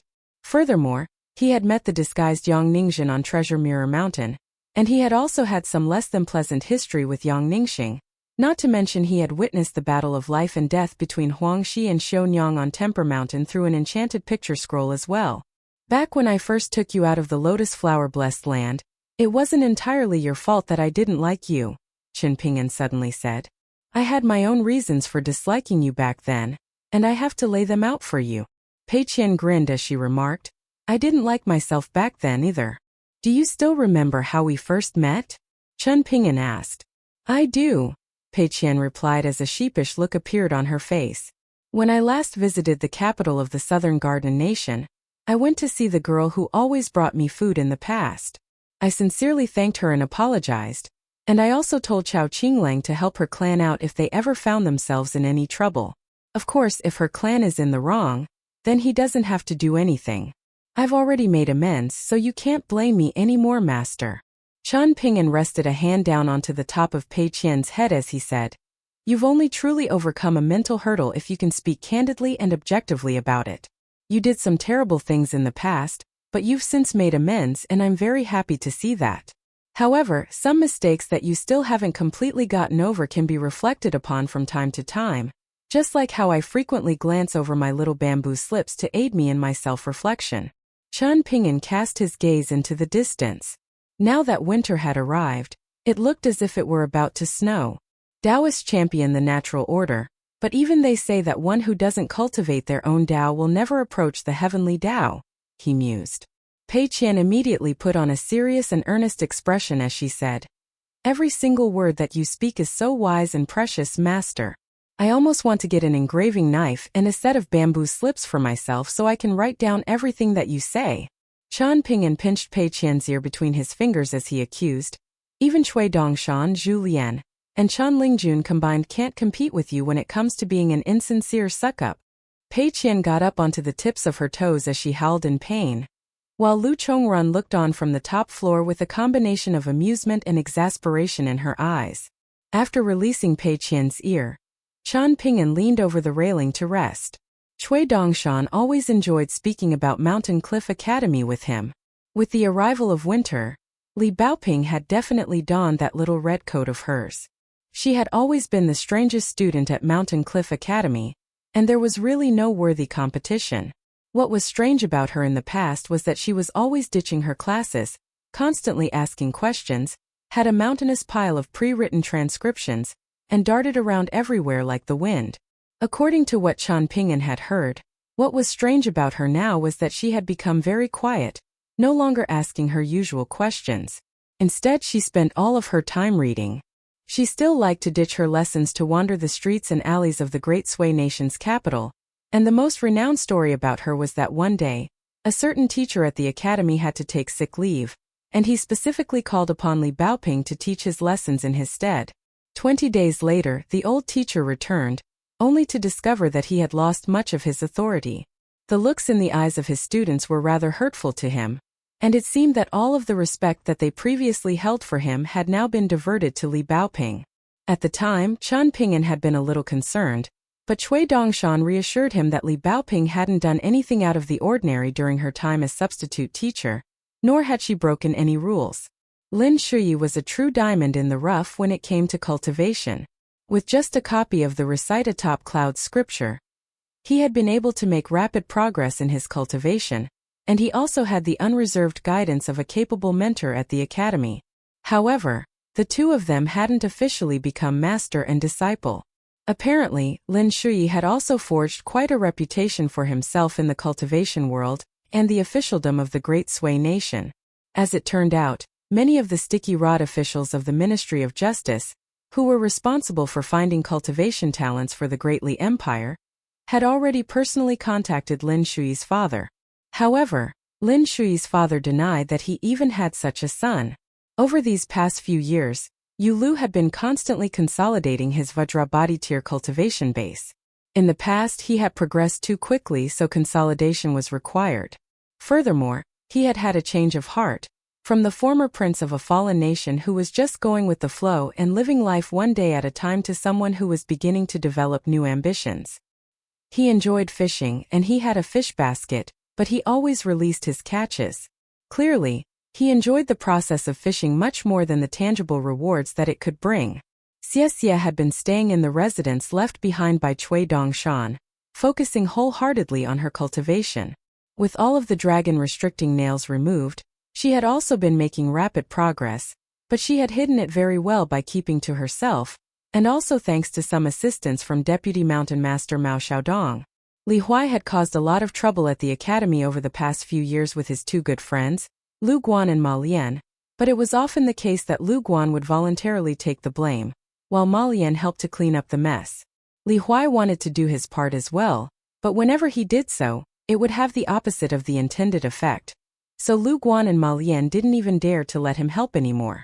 When it came to studies, Li Baoping was doing the best of the five. In terms of cultivation, Xie was leading the way. Lin Shuyi was the one with the best all-round development, keeping up with both his cultivation and his studies, taking things easy and going with the flow had always been Yu Lu's strong suit. At the moment, he was slowly nurturing his fist intent, making steady improvement as he slowly honed his Vajrabhati tier physical constitution. As for Li Huai, Cui Dongshan had awarded him the title of the luckiest man alive. After obtaining that intelligent white deer, he had been constantly adding more pieces to his collection, but he was completely oblivious to just how lucky he was. It felt like everything that fell into his lap was an exceptional treasure. One time he went to visit Ma Lian, and the latter gave him an entire bamboo case full of trash, all of which was going to complete waste, gathering dust as if they were actual pieces of trash. "Why are you not carrying around a wine gourd anymore, master?" Pei Qian asked. "Life is like a gourd of wine. Thinking about certain people and events feels just like drinking wine." Chen Pingan replied with a smile.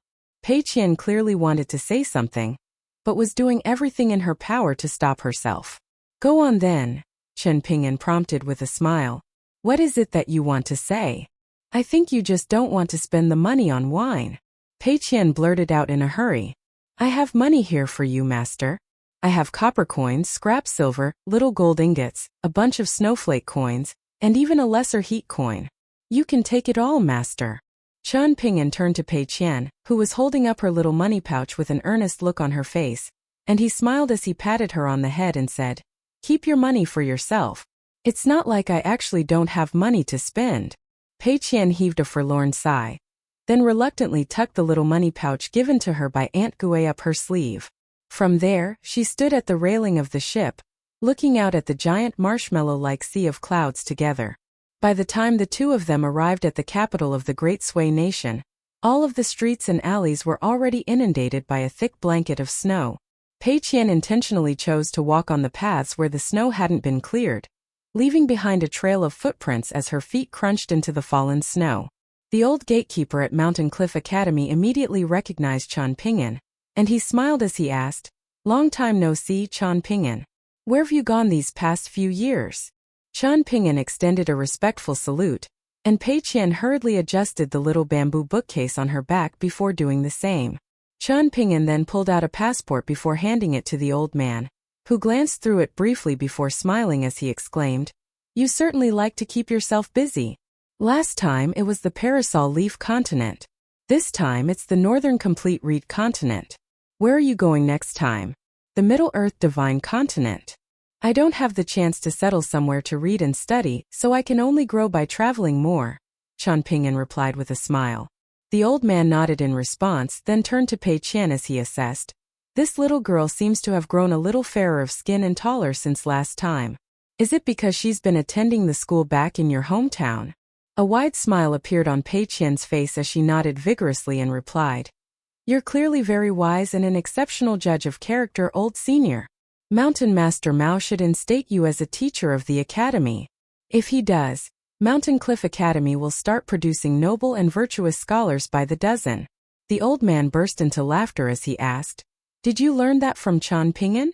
Pei Qian immediately fell silent, unsure of how to answer this difficult question. Chen Pingan smiled as he gave Pei Qian a knock to the head. Pei Qian made a note to herself to speak to the old gatekeeper as little as possible the next time during her future visits to Mountain Cliff Academy. After entering the academy, the two of them first went to a guest room.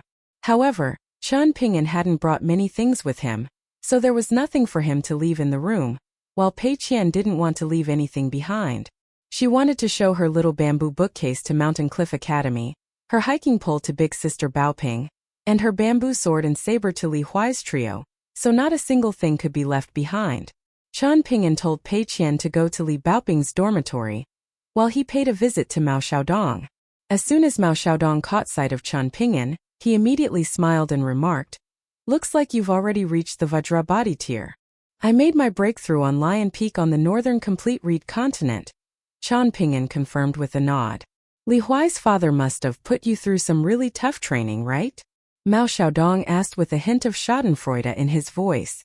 "It wasn't too bad," Chen Pingan replied with a wry smile. The two of them sat down in the study and Mao Xiaodong didn't waste any time as he asked, "What books have you read over these past few years? I'm going to test you to make sure that you haven't completely abandoned your studies for cultivation." Chen Pingan pulled out a stack of books from his minimization treasure before setting them down on his lap, then rattled off a long list of book titles. Some of the books that he had brought with him were ones that Cui Dongshan had previously borrowed from Mountain Cliff Academy, and they had to be returned.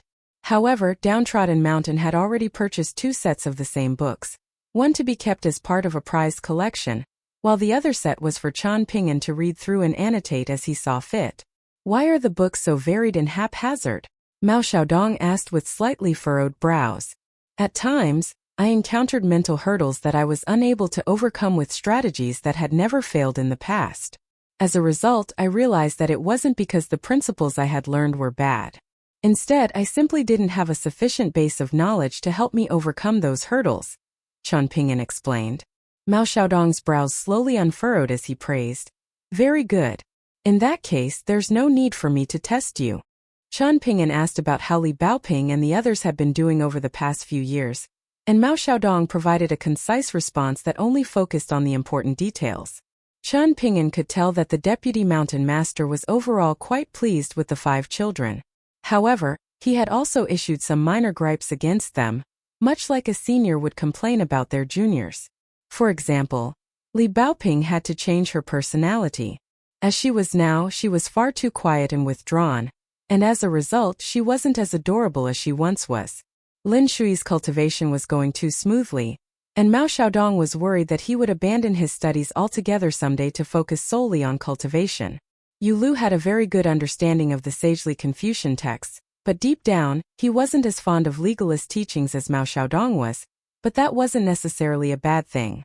Xie had never been all that dedicated to her studies, and that was not ideal. She was far too fixated on progressing in her cultivation, virtually constantly cultivating day and night without rest. Even in the classroom, her mind was still on her cultivation, as if she wanted to make up for all of the lost time that she felt like she had wasted over these past few years. The problem was that her fixation on quick progress was bound to come with certain detrimental effects. Her rapid progress now would likely turn into complete stagnation at some point down the line. As for Li Huai, he was the one whom Mao Xiaodong was least concerned about, simply declaring that the boy was doing quite well. Chen Pingan rested his hands on the books on his lap as he said in a sincere and earnest manner, "Your way of educating others is very reminiscent of the scholarly sage Mountain Master Mao." "Hardly," Mao Xiaodong hurriedly denied. "I am nowhere near on the same level."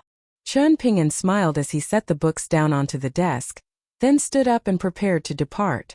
Mao Xiaodong also rose to his feet, but he refused to accept the books as he said, "Take them with you. I'll restock the Academy's scripture library out of my own pocket. These books will serve as my congratulatory gift for the establishment of the Downtrodden Mountains Ancestral Hall." Chen Pingan didn't refuse as he stowed the books back into his minimization treasure. Following Chen Pingan's departure, Mao Xiaodong pressed down onto the corners of his own lips, trying not to smile too widely. Even though it was winter, meeting with Chen Pingan had felt like basking in a warm spring breeze. Chen Pingan made his way to Li Baoping's dormitory, where she and Pei Qian were chatting excitedly with one another. Li Baoping was no longer the little Baoping of old. She was still wearing the same red jacket, which would have appeared rather tacky on just about anyone else, but it suited her perfectly. She had grown tall and slender, with a pointed chin and a set of tranquil facial features. However, the smile on her face was still as familiar as ever, and her beautiful and expressive eyes were still capable of speaking, but seemed to have also gained the ability to hide certain things. Li Baoping quickly strode over to Chen Pingan upon catching sight of him, and it seemed like she didn't quite know what to say. A slightly forlorn smile appeared on Chen Pingan's face as he asked, "You're not going to call me junior uncle anymore?" How had the little girl with the round face and the large eyes become all grown up all of a sudden? A wide smile appeared on Li Baoping's face as she yelled loudly, "Junior uncle!" She had finally reverted to the little girl of old.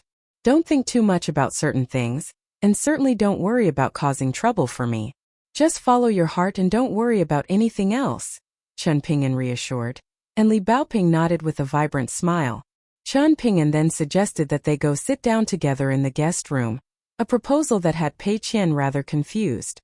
Why did he want to go all the way back to the guest room when Big Sister Baoping's dormitory was right there?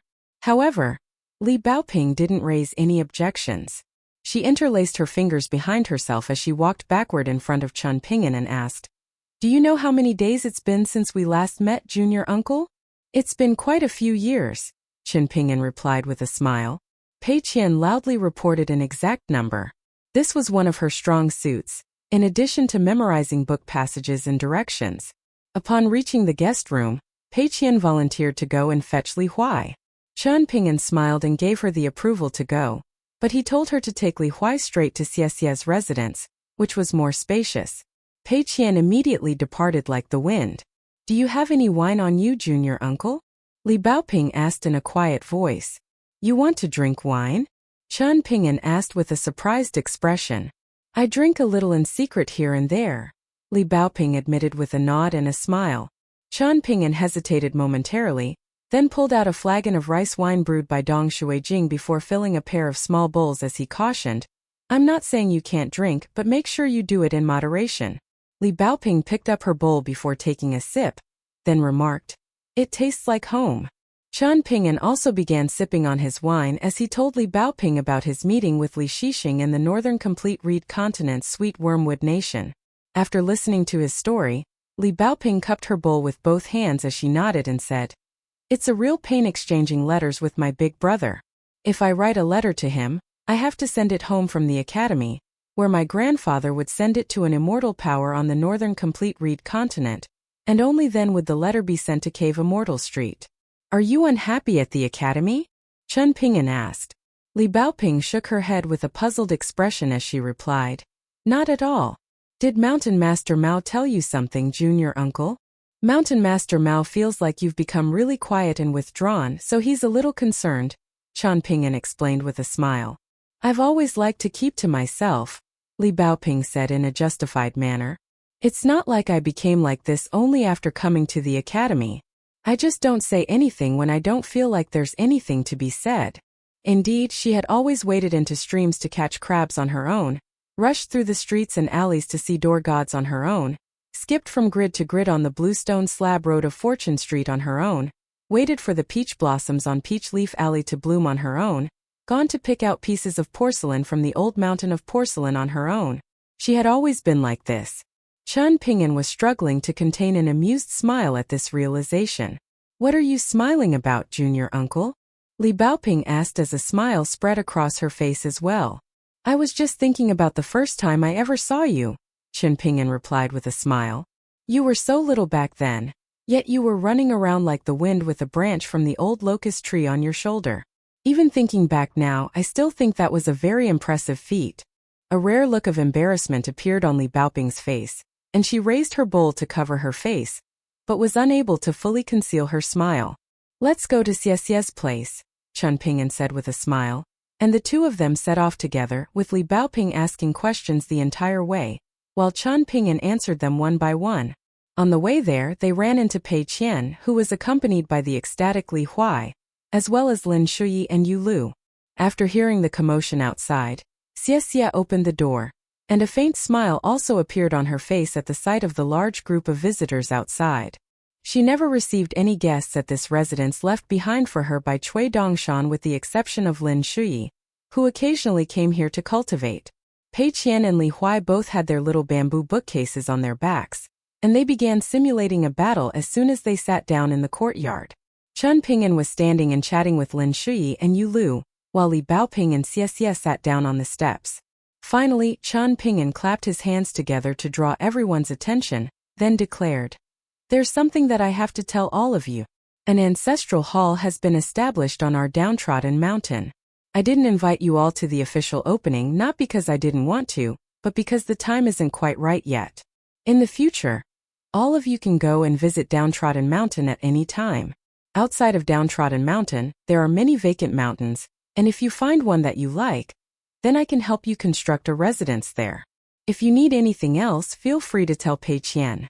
Li Baoping had already heard about this from Pei Qian, so she wasn't surprised, and among everyone else, Xiexie was the one most astonished by this news. She had once been an ancestral hall direct disciple of the top immortal sect in the Lu Empire, so she knew exactly what it entailed for an immortal power to establish an ancestral hall. Yu Lu offered his congratulations, as did Lin Shuyi. Chen Pingan turned to Lin Shuyi and Xiexie with a smile as he said, Right now, both of you are already legitimate cultivators. The spiritual energy in the mountains in the Dragon Spring Prefecture is quite abundant, so feel free to come and make use of the good conditions. Otherwise, those mountains would be vacant anyway, so you'd be doing me a favor by making use of them. He then turned to Yu Lu as he continued, There are many martial artists on Downtrodden Mountain. I suggest you go seek out a man by the name of Julien. He's currently a far-roaming tier martial artist, and you can ask him for sparring practice. He's very careful and measured, so you won't have to worry about him going overboard. There was a very genuine and earnest look in Chen Pingan's eyes as he spoke, but Yu Lu was a little apprehensive as he asked, Why did I feel a chill run down my spine just now? Meanwhile, Li Huai was busy simulating a battle against Pei Qian on the table, and after hearing what Chen Pingan had to say, he flew into a rage as he snapped, I can understand you not telling Baoping and the others, but how could you keep something so important even from me? Is this what you do to a sworn brother of yours? Are you looking down on me? Is your downtrodden mountain missing a chief guest elder? If so, then I'm right here. If you turn me down now, only to change your mind in the future, then you'll have to beg me to reconsider. Chen Pingan merely rolled his eyes and ignored him. Li Huai looked down at the large collection of trinkets on the table between him and Pei Qian, and a distraught look appeared on his face as he wailed. What's the point in continuing to live this wretched life? My heart is even colder than the winter air. Not only were we not able to become brothers-in-law, but we also can't even be sworn brothers anymore. So what if I have the most formidable soldiers and generals under my command? What's the point? Pei Qian slammed a hand down onto the table, and everything on the table was jolted up into the air by the force of her blow as she asked in a furious voice, Li Huai, since when did you become sworn brothers with my master? Are you trying to become my master's equal so you can claim to be my senior? A sheepish look appeared on Li Huai's face as he replied, I was just kidding. I said we could become sworn brothers back when we were kids, but it was never an official thing. Yu Lu couldn't help but take a surprised glance at Pei Qian upon seeing this.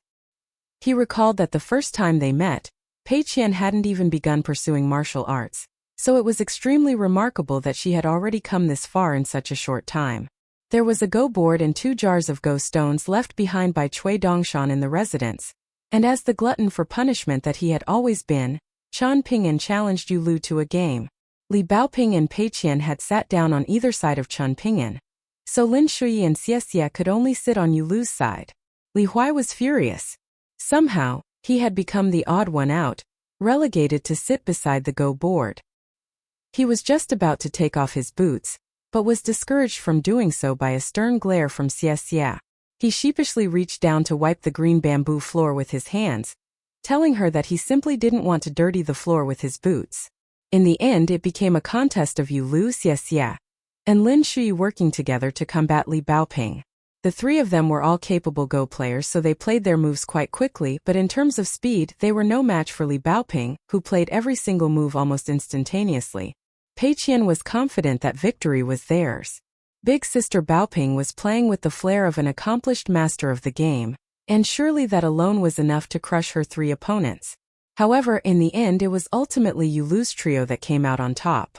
Li Baoping had played extremely quickly throughout the game, so her defeat had come very swiftly.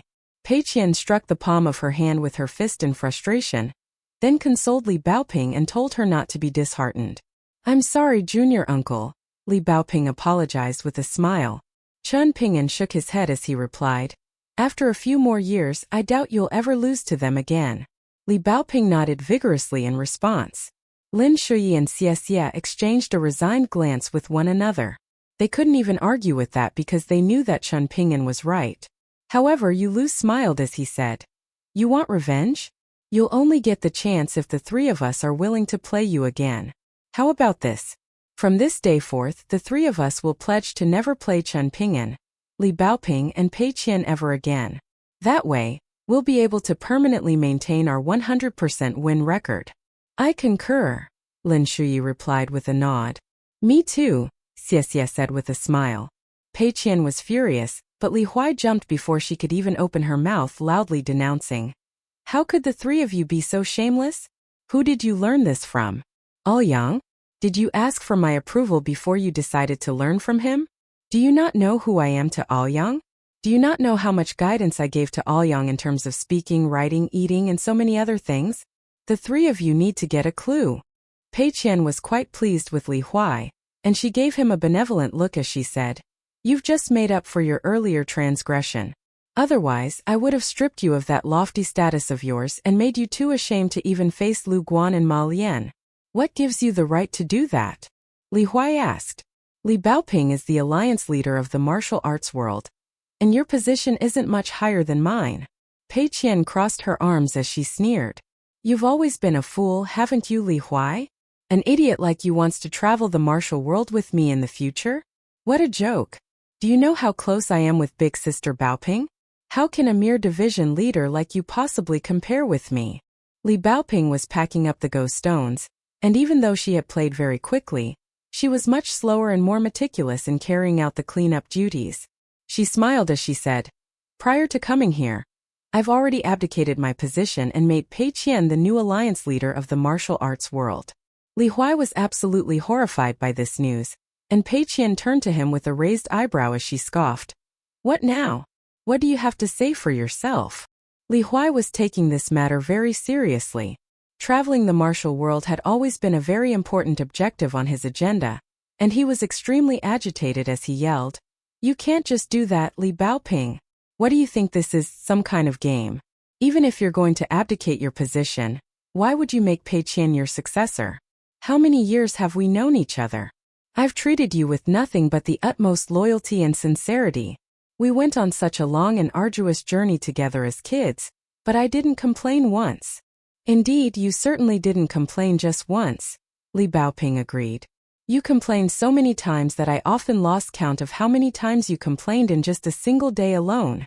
With his attempt at playing word games thwarted, he could only change tack, putting on a pitiable expression as he complained, "If you two keep teaming up to bully me like this, I'm going to leave with Lu Guan and Ma Lian to found our own sect." "Lu Guan and Ma Lian? Ha! Don't make me laugh." Pei Qian scoffed. "Without me leading the way, the three of you would be completely lost in the martial world. Let me make this clear. If the three of you wish to defect, then you're free to do so at any time, but the consequences of your actions are permanent, and you'll never be allowed back in even if you cry, grovel, and beg. I'm an assassin who's successfully killed a big white goose. I'm a cold, emotionless killer. I follow only the rules, so don't try to appeal to my emotions."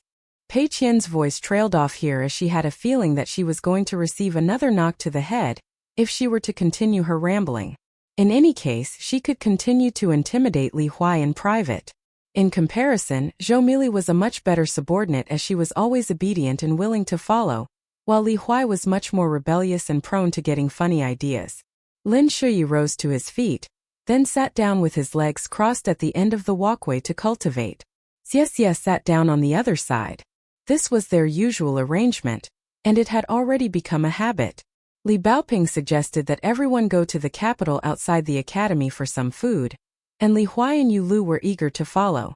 In the end, it was Pei Qian who paid for the meal. Li Baoping squeezed Pei Qian's cheeks with an affectionate smile, while Pei Qian was grinning from ear to ear. After returning to the academy, Pei Qian and Li Baoping went to bed together in the same dormitory, staying up to talk the entire night. Meanwhile, Li Huai had gone to hold an emergency meeting with Lu Guan and Ma Lian to discuss their future. Chen Pingan was fishing by the lake with Yu Lu, and neither of them said anything. It was a bountiful stint of fishing. Unfortunately, they were no longer journeying together. Otherwise, they would have thoroughly relished a meal of fish soup. After picking up their fishing rods for the day, Yu Lu asked, "Are you at the Vajrabadi tier now?" Chen Pingan crouched down by the bank of the lake, then opened the fish basket to release all of the fish inside back into the lake. After that, he turned to Yu Lu with a smile and asked, "It sounds like you want to challenge me." Yu Lu made no secret of his intentions, nodding with a smile as he proposed, "How about a sparring match? You're not worried about delaying your studies?" Chen Pingan asked. Yu Lu offered no response to this, and he packed away the fishing rods and fish basket before returning to Xie's residence with Chen Pingan. Xie was still seated in the walkway in a completely immersive state, while Lin Shuyi had already departed. After hearing the sound of door knocking, Xie snapped out of her state of immersion with a vexed expression, then stood up to open the door. However, after hearing the purpose of Chen Pingan and Yu Lu's visit, she couldn't help but smile as she asked, "Can I watch?" "Do as you please," Yu Lu replied with a smile. Chen Pingan told Yu Lu to wait for a moment, then crouched down and rolled up his pant sleeves, revealing a pair of old cloth shoes that had been personally tailored for him by Pei Qian. The craftsmanship wasn't great, but it was a pair of warm and sturdy shoes, and Chen Pingan was very fond of them. After standing up, Chen Pingan rolled up his sleeves, then clasped one hand behind his back and spread open his other hand as he turned to Yu Lu with a smile and said, "Please enlighten me." "I surrender," Yu Lu suddenly said. Xie wasn't surprised in the slightest by this turn of events. This was something that Yu Lu was definitely capable of, and he could do it very naturally. As a matter of fact, it was almost to be expected of him, as very few people were as shameless as he was. "Don't be like that," Chen Pingan urged. "It's just a sparring match, and we're both at the same cultivation base right now, so losing or winning doesn't really matter. I want to maintain an undefeated record against you," Yu Lu said with a smile. "As for sparring, I'll leave that to Senior Zhu Lian on Downtrodden Mountain. You're just worried that you'll be knocked out by me with a single punch, aren't you? Chen Pingan scoffed. Yu Lu turned to Xie, and the latter smiled as she said, I didn't hear anything. Yu Lu gave her a thumbs up as he praised, I knew I could count on you to have my back.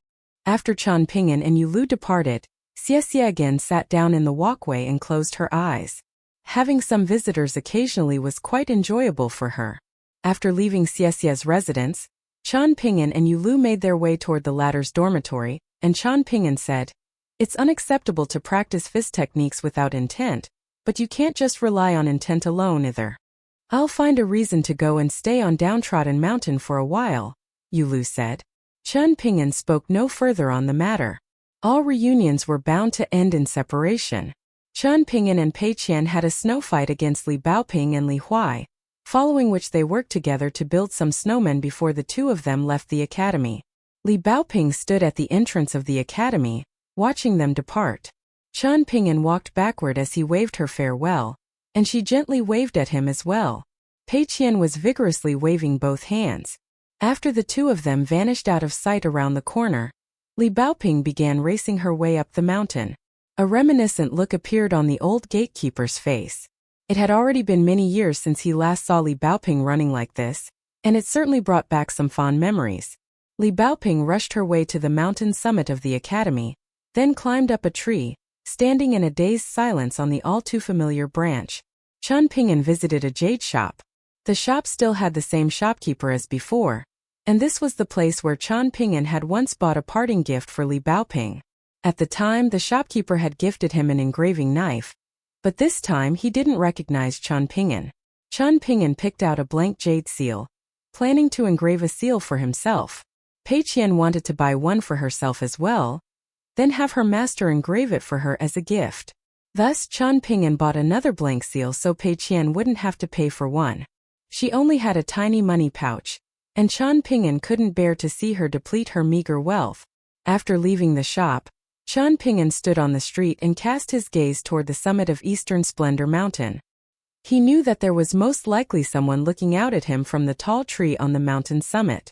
Li Baoping was sitting on the tree branch, gently swinging her feet back and forth. They had only just parted ways, yet she was already looking forward to the next reunion. There was no sadness in her heart, only anticipation.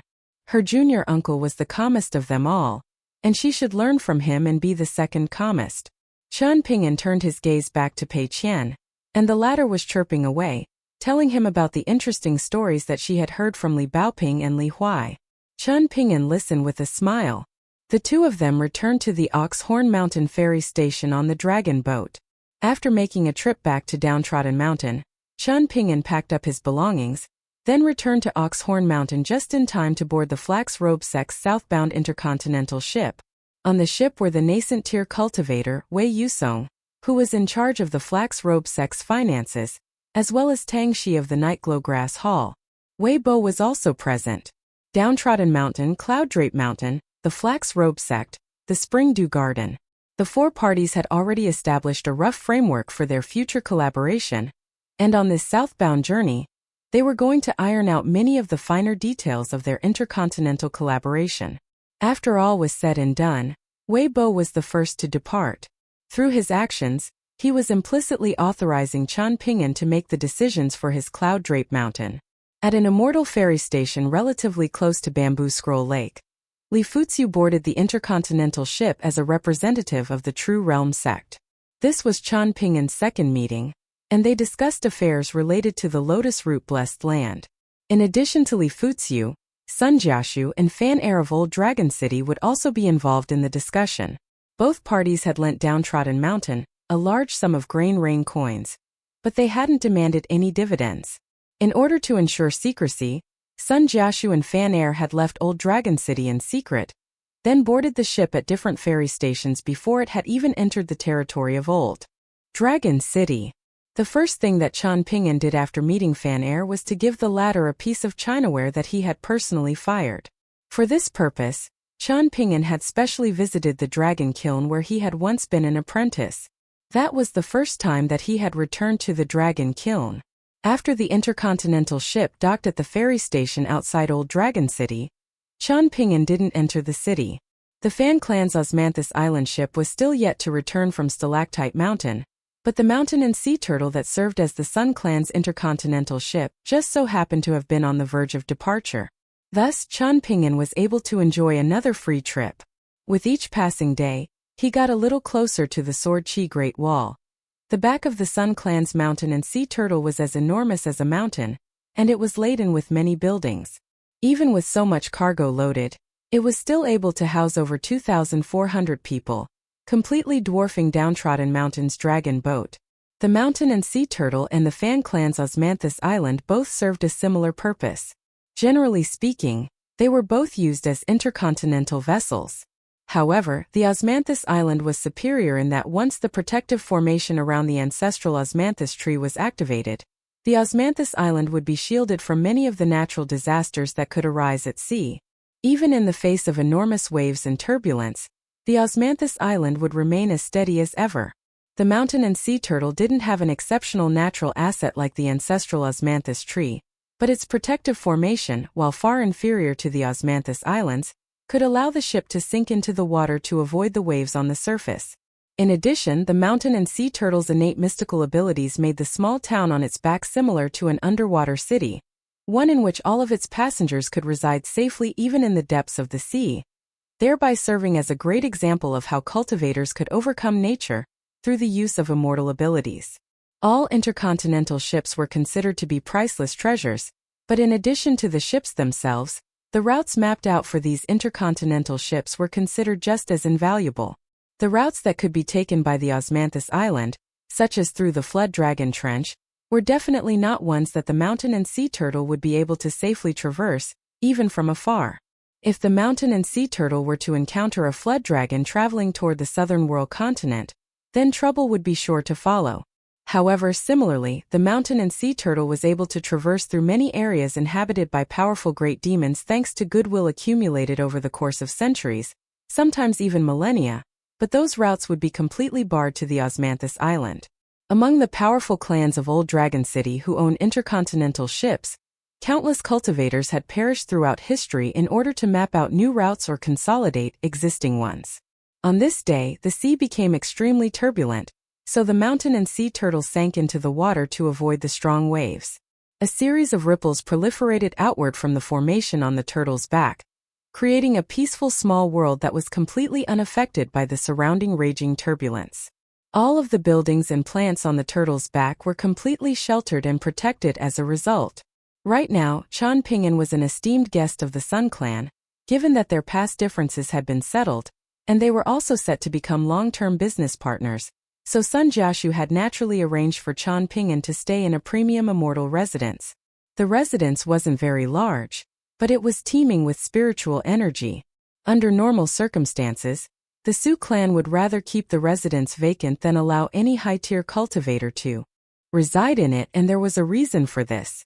The residence was called Book Box, and it was situated closest to the turtle core that the mountain and sea turtle had already been refining for close to 10,000 years. As a result, it had a vast abundance of natural water fortune spiritual energy, capable of significantly enhancing a cultivator's cultivation progress. However, if a nefarious individual decided to take excessive advantage of this, then they would be able to inflict immense harm upon the mountain and sea turtle. If the Sun clan were to lose this prized intercontinental ship, then their status in Old Dragon City would plummet to unprecedented lows. After boarding the ship, Chen Pingan continued to dedicate 12 hours to cultivation daily. The spiritual energy reserves in his water palace, wood residence and mountain shrine had already been mostly refined, so his primary objective at the moment was to complete standard refinement of the 36 bricks from the Taoist temple. Progress on this endeavor was rather slow, particularly when it came to the refinement of the hint of Tao intent imbued within the bricks, but thankfully, now that Chen Pingan had become a 4th-tier Qi refiner, he was able to refine the bricks around 30% faster than before. At this moment, he was seated on a cushion with a go board before him. He had brought the go board with him, along with the jars of go stones, all of which had been placed in his rather empty minimization treasure. He hadn't brought many belongings with him on this journey. Aside from Sword Immortal 1st and 15th, he was only carrying golden sweet wine. The 100-eye Taotai Dao robe had already been gifted to Zhou Mili, and it fit her just fine.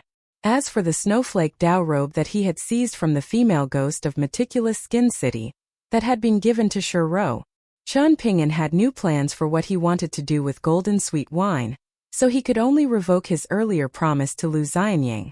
For this reason, he had sent an intercontinental letter to the pure Confucian Chan clan. He had received a response at Old Dragon City, and at the time, Fan Air had personally delivered the letter to him on the Flax Robe Sex Immortal ship. In the letter, Lu Xianying denounced him for prioritizing girls over friends. Furthermore, he demanded that Chen Pingan send him another Dao robe similar to golden sweet wine. Otherwise, he would never let Chen Pingan hear the end of it. Additionally, the next time they met, Chen Pingan would have to stand still and allow Lu Xianying to take a few cheap shots at him. At the end of the letter, Lu Xianying urged Chen Pingan to have a child with his beloved as soon as possible. Chen Pingan could only ignore this final sentiment. Bringing up the subject of conceiving a child to Ning Yao would be no different from committing suicide. For this journey, Chen Pingan had brought with him 2 minimization treasures, namely the white jade tablet and the Taoist wooden badge, the first of which had been given to him by Zhang Dafeng back in the dust medicinal shop of Old Dragon City, while the second he had earned through selling that huge caisson ceiling. As a traveling salesman, he had to be ready to do business wherever he went. Back in the immortal abode, he had suffered from a lack of storage capacity in his pocket treasure and minimization treasure. Otherwise, he would have completely stripped the entire Taoist temple of all of its bricks and tiles. In terms of immortal coins, he had only brought with him 30 grain rain coins. On this visit to Stalactite Mountain, he would finally be able to visit the Ganoderma Inn and actually browse its wares without feeling as if he could be kicked out at any moment. The items sold at the Ganoderma Inn were truly exceptional. The only problem was that their prices were enough to make him wince. After the ancestral hall was established, Chen Pingan pulled out all of the excess immortal coins that he had painstakingly earned over the years. As a traveling salesman, handing over all of his hard-earned wealth to Chan Rushu, who had been put in charge of Downtrodden Mountain's finances. However, when he returned to her to withdraw money on the eve of his departure, she had been standing beside Zhu Lian with a guilty look on her face. Right there and then, Chen Pingan immediately knew that he was in for some bad news. Sure enough, Zhu Lian pulled out a money bag that was almost completely empty, save for 10 grain rain coins, and he told Chen Pingan that this was all of the money that Downtrodden Mountain had to spare. In fact, according to him, even this was already realistically more than Downtrodden Mountain could afford to spare. At the moment, money was required everywhere, and he had only scrounged together this much for Chen Pingan as he didn't want people to look down on Downtrodden Mountain and think that their mountain master was some impoverished beggar. He then offered some consolation to Chen Pingan, telling him that if he truly felt terrible about all of this, then he could exchange the 10 grain rain coins for the equivalent sum of lesser heat coins, in which case the money bag would be completely filled. At the time, Chen Pingan was holding onto the money bag, feeling as if he had just shot himself in the foot. Zhu Lian was known for screwing over everyone, whether it be Jiang Shangzhen, Weibo, or anyone else. If he had no way of screwing over someone, he would stay up all night thinking of a way, and he was shameless enough to even openly plot against someone right in their face. In the past, Chen Pingan never thought this to be a bad thing, but now that he was the one on the receiving end, he had come to learn just how terrible it felt. However, Chan Rushu swooped in just in the nick of time, secretly extending 2 fingers, and Chen Pingan immediately understood the message she was trying to convey by demanding an allowance of 50 grain rain coins. He proclaimed that the Ganoderma Inn on Stalactite Mountain Spirit was filled with exceptional treasures going for low prices, and that he could easily turn a profit on said treasures once he purchased them and brought them back to the Oxhorn Mountain Ferry Station to be resold.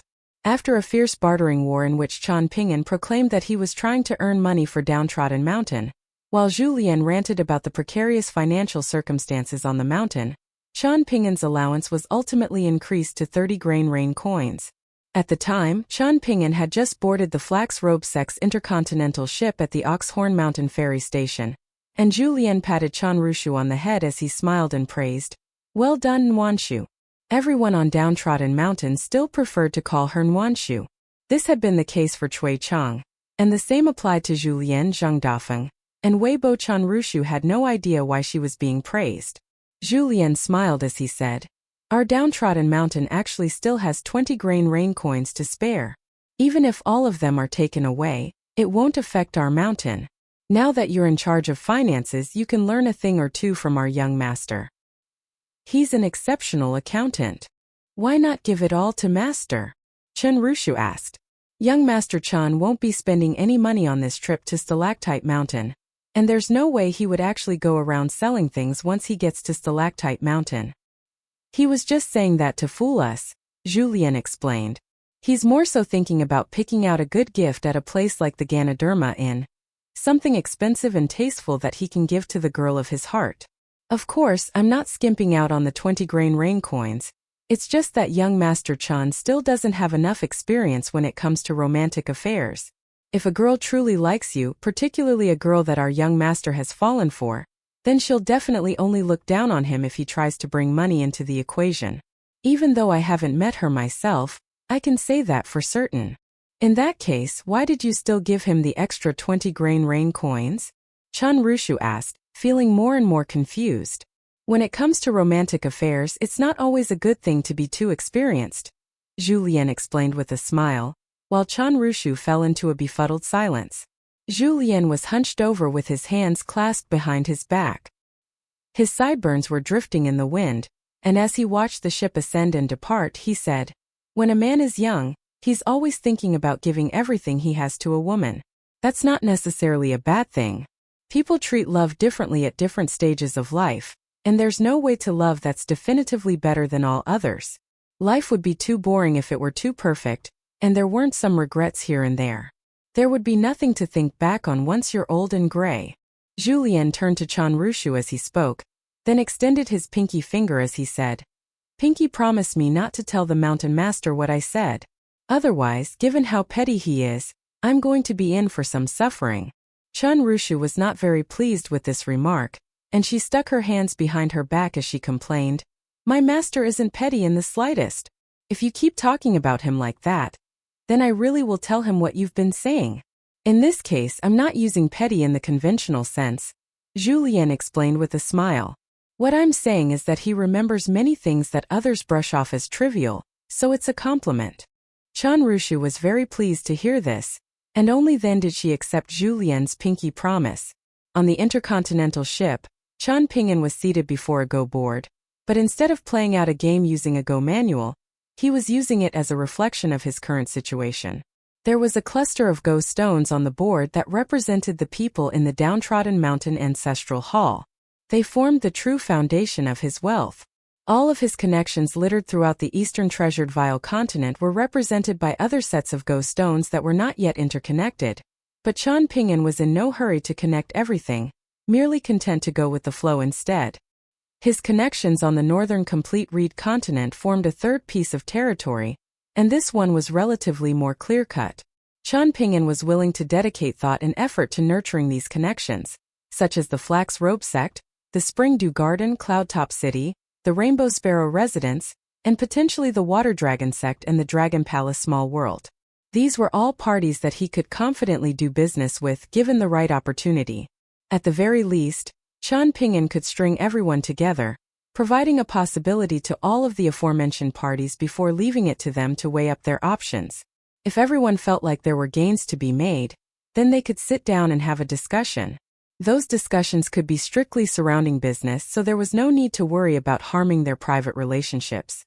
Even if the negotiations fell through, they would still be able to meet up in the future as friends and drink together without any qualms.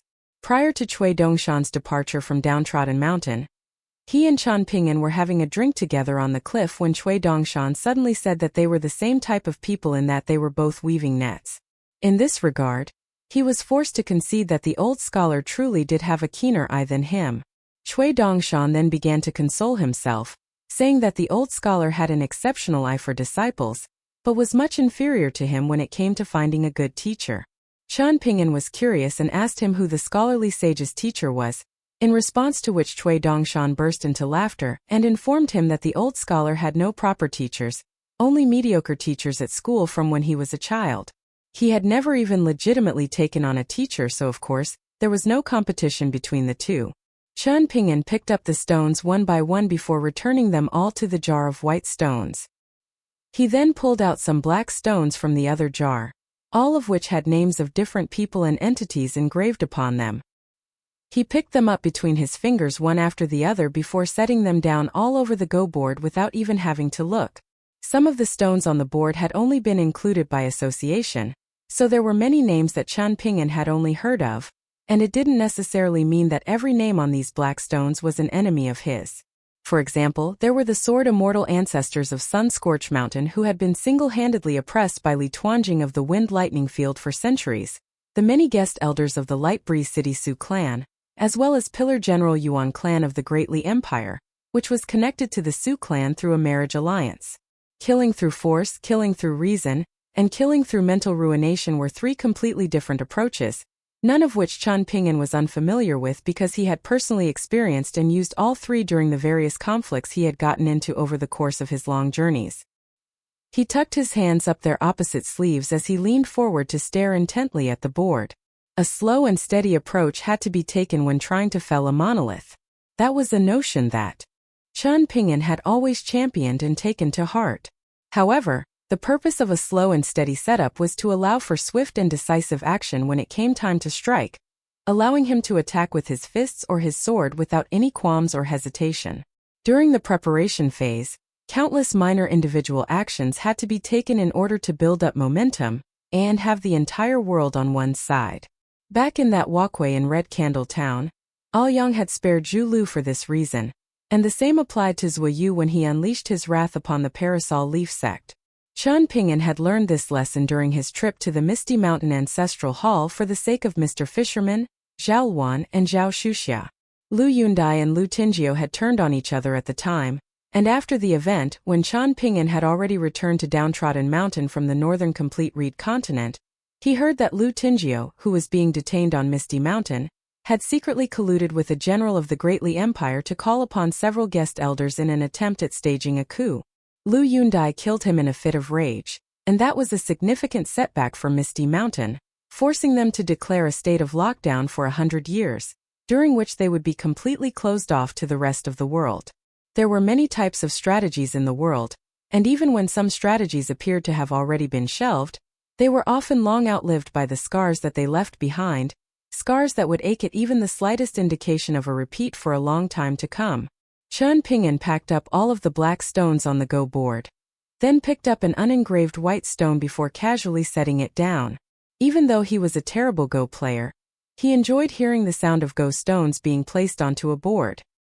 He had nothing better to do, so he played a game against himself, one in which both sides were evenly matched. This left him feeling very satisfied, and he felt like this was the only real way to play Go. What was the deal with giving out handicaps? The outcome of the game hardly mattered when there was a handicap involved. Chen Pingan was in no hurry to pack up the stones as he leaned back with a reminiscent expression. It had been over 10 years since he first saw that group of outsiders at the entrance of the small town, and the time had practically flown by. During this time, everyone had been creating their own stories. At this point, Fu Nanhua was already set in stone as the next lord of Old Dragon City, an outcome that had all but been decided ever since he married that young mistress from the Cloud Forest Zhang clan. Apparently, Fu Nanhua was currently on very good terms with Song Jisun, the latter of whom was stationed at Old Dragon City as a feudal lord. Kai Jinjian had been progressing quite quickly in her cultivation over the years, and she had already established her own abode on a mountain. She very rarely made any outings and spent almost all of her time focusing on her cultivation. On the way to the Azure Phoenix Nation, Chen Pingan had encountered a black-robed young man by the name of Zhang Yun in that renowned alley at the Wasptail Ferry Station. He was the one who had initially attained the massive fated opportunity that was the small town's Iron Lock Well. He was also the only direct disciple taken by Lu Laoqing outside of Palace Willow Island. Chen Pingan had a decent impression of Zhang Yun, and aside from the protection that he was granted by the Sagely Jade tablet that he was carrying at the time, another important reason why he had dared to visit Lu Laoqing on Palace Willow Island was that Lu Laoqing had taken Zhang Yun as a disciple. Prince Gao Xian of the Great Sui Nation had once intercepted the Dragon King basket and that golden carp from Li Air, but Chen Pingan held no grudge against him. in accordance with the terms of the pact signed between the Great Sui nations Gao clan and the Great Li empires. Song clan, Gao Xian was sent to Cloud Drape Mountain as a hostage to study at Forest Deer Academy. Gao Xian hadn't intentionally concealed his own name during his time at the academy. Previously, Chen Pingan had met with Gao Xian when he traveled with Li Baoping and the other children to the Great Sui Nation's Mountain Cliff Academy. From that point onward, there seemed to have been a tacit understanding between the two, and they hadn't met again since then, nor had there been any communication between the two. It would not have been a good thing for either of them to have gotten too close to one another. After the mother and son duo from the Light Breeze City Su clan obtained the ancestral scaly armor from Lu Xianyang's clan, the leader of the Su clan had received a significant power boost, becoming one of a handful of the formidable nascent tier cultivators on the eastern treasured Vile continent. Not only was he able to eliminate all dissenters and strengthen his hold on his position, but he had also managed to marry off his daughter to the capital of the Great Li Empire, forging a marriage alliance with the Great Li Empire's pillar general Yuan clan. The Su clan's power and status were naturally an important factor of consideration for the Yuan clan in this marriage alliance, but the cultivation base of the Su clan's leader was also just as important a contributing factor. Over the years, the only real connection that Chen Pingan had to the Light Breeze City Su clan came in the form of those foxskin beauty talismans. In the beginning, the Su clan owned Cinnabar Mountain, which was one of the largest of the western mountains, and one that had exceptional feng shui. However, at some point, the two branches of the Great Li Empire's forces, led by Chao Ping and Su Gaoshan, were impeded by the luminous Vermilion Empire's border forces, as well as its subsidiary nations. Additionally, the situation was complicated even further by many of the 100 schools of thought making moves behind the scenes, so Light Breeze City decided to sell Cinnabar Mountain at a loss, a decision that it would later come to sorely regret. If the leader of the Su clan hadn't managed to make amends by forging a marriage alliance with the Yuan clan, he would have most likely already been replaced by now. The old mountain-moving ape was still the mountain protection elder of Sun-Scorched Mountain, playing a role equivalent to Zhou Mili's on Downtrodden Mountain. Tao Zi, the little girl who once visited the small town, had also grown into one of Sun-Scorched Mountain's most prominent cultivation prodigies. Congratulations had come flooding in from all directions in the wake of her breakthrough to the abode tier, and the old ape had even given her a former mountain of a small fallen nation as a congratulatory gift. Apparently, she had gotten along very well with Song Jisun during her time in the small town, and even after the two parted ways, they had only gotten closer with each other over time, something that the ancestor of her clan, one of the decision-making sword immortals of Sun-Scorched Mountain, was undoubtedly very happy to see. In contrast, the granddaughter of the leader of the Sea-Tide Cavalry was faring much worse. Ma Kuxuan was holding a grudge against her to this very day because of her inadvertent killing of his grandmother in the small town. Using all of the battlefield accolades that he had accumulated, such as the 2 golden core tier swordsmen of the luminous Vermilion Empire that he had slain, in conjunction with the accolades accrued by some of the other true martial mountain cultivators, he was able to bring about the destruction of the Sea-Tide Cavalry in accordance with a certain rule put into place by Imperial Preceptor Cui Chan. The former leader of the Sea-Tide Cavalry was then hunted down by Ma Kuxuan, while his granddaughter was abducted and given the degrading name of Shudian. Perhaps in the eyes of many bystanders, this was a very much deserved name for her, considering she was continuing to live on even after her clan had been wiped out and after betraying her own sect. 1. These people had come to the small town, following which many people left the small town. For example, Li Baoping and the other children from the school had traveled to Mountain Cliff Academy, while Shi Chuanjia, the little girl with the twin pigtails, had moved to the capital of the Great Li Empire with her family, allowing Chen Pingan to take over those 2 shops on Dragon Riding Alley. Dong Shuijing had stayed in the Dragon Spring Prefecture, and his business was going from strength to strength. Li Shixing of Fortune Street had gone to the northern complete reed continent, while Zhu He and Zhu Lu had traveled to the capital of the Great Li Empire, and Chen Pingan hadn't heard from them since. Lu Xianyang's ancestors had once been graveyard attendants for that branch of the Chen clan. In light of this connection, the pure Confucian Chen clan had sent Chen Dui to take Lu Xianyang to the southern world continent under the agreement that Lu Xianyang would return to Wanqiong in 20 years. This was what Chen Pingan admired the most about Lu Xianyang. He learned everything extremely quickly. Back in the Dragon Kiln, He had quickly managed to become Old Man Yao's best apprentice, and that had certainly not been through dumb luck. After that, he and Chen Pingan had both worked together at Ruanqiong's blacksmith shop on the bank of Dragon Whisker River. Yet Ruanqiong had quickly taken a liking to Lu Xianying but refused to accept Chen Pingan as a disciple. There was no bitterness in Chen Pingan's heart over this. Instead, he was merely happy for Lu Xianying. In his eyes, Lu Xianying should have been leading an even better life. Song Jisan and Gu Ken of Clay Vase Alley, Ma Kuxuan of Apricot Blossom Alley, Zhao Yao of Fortune Street, and many other young individuals from the small town that Chen Pingan was unfamiliar with had also most likely already left the jewel small world of old and stepped out into the big wide world. All of them were undoubtedly pursuing their own great Daos and had their own stories to tell. Regardless of whether they were friend or foe, all of them had come out of the jewel small world. Deep down, Chen Pingan harbored a wish that he had never spoken of, which was that someday, the entire majestic world would learn of the jewel small world thanks to the feats of the young prodigies to have come out of its borders. Chen Pingan sat up, and 4 flying swords flew out of his acupoints. The first 2 were 1st and 15th, both of which had been refined by him into bonded items, but only in a chi refiner sense, so they didn't truly count as a swordsman's bonded flying swords. The other 2 were both replica swords from Hatred Sword Mountain. One of them was called Pine Needle and had been gifted to him by Yuan Lingdian of the Secret Profound Peak, while the other one was called Lightning Devourer and had been purchased for him by Qi Jinglong. Chen Pingan was able to control these 4 flying swords at will, sending them whizzing throughout the cabin. He joined his middle and index fingers before extending them forward and gently pressing them down onto the Go board, and all of the black and white stones on the board instantly sprang up into the air. At the same time, he controlled the 4 flying swords to gently strike the Go stones before they could fall, knocking them even higher up into the air while filling the entire cabin with a heavenly sound akin to the tinkling of a wind chime. The scenery on the path of cultivation was very enticing, but Ningyao was still the most enticing piece of scenery of all. Unfortunately, Chen Pingan only dared to think this but didn't dare to say it. There were 2 administrators on this intercontinental ship, an official one and another one in the shadows.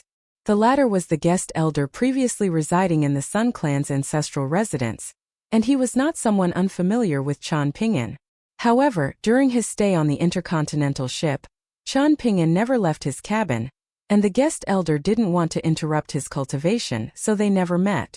The guest elder was very curious about Chen Pingan.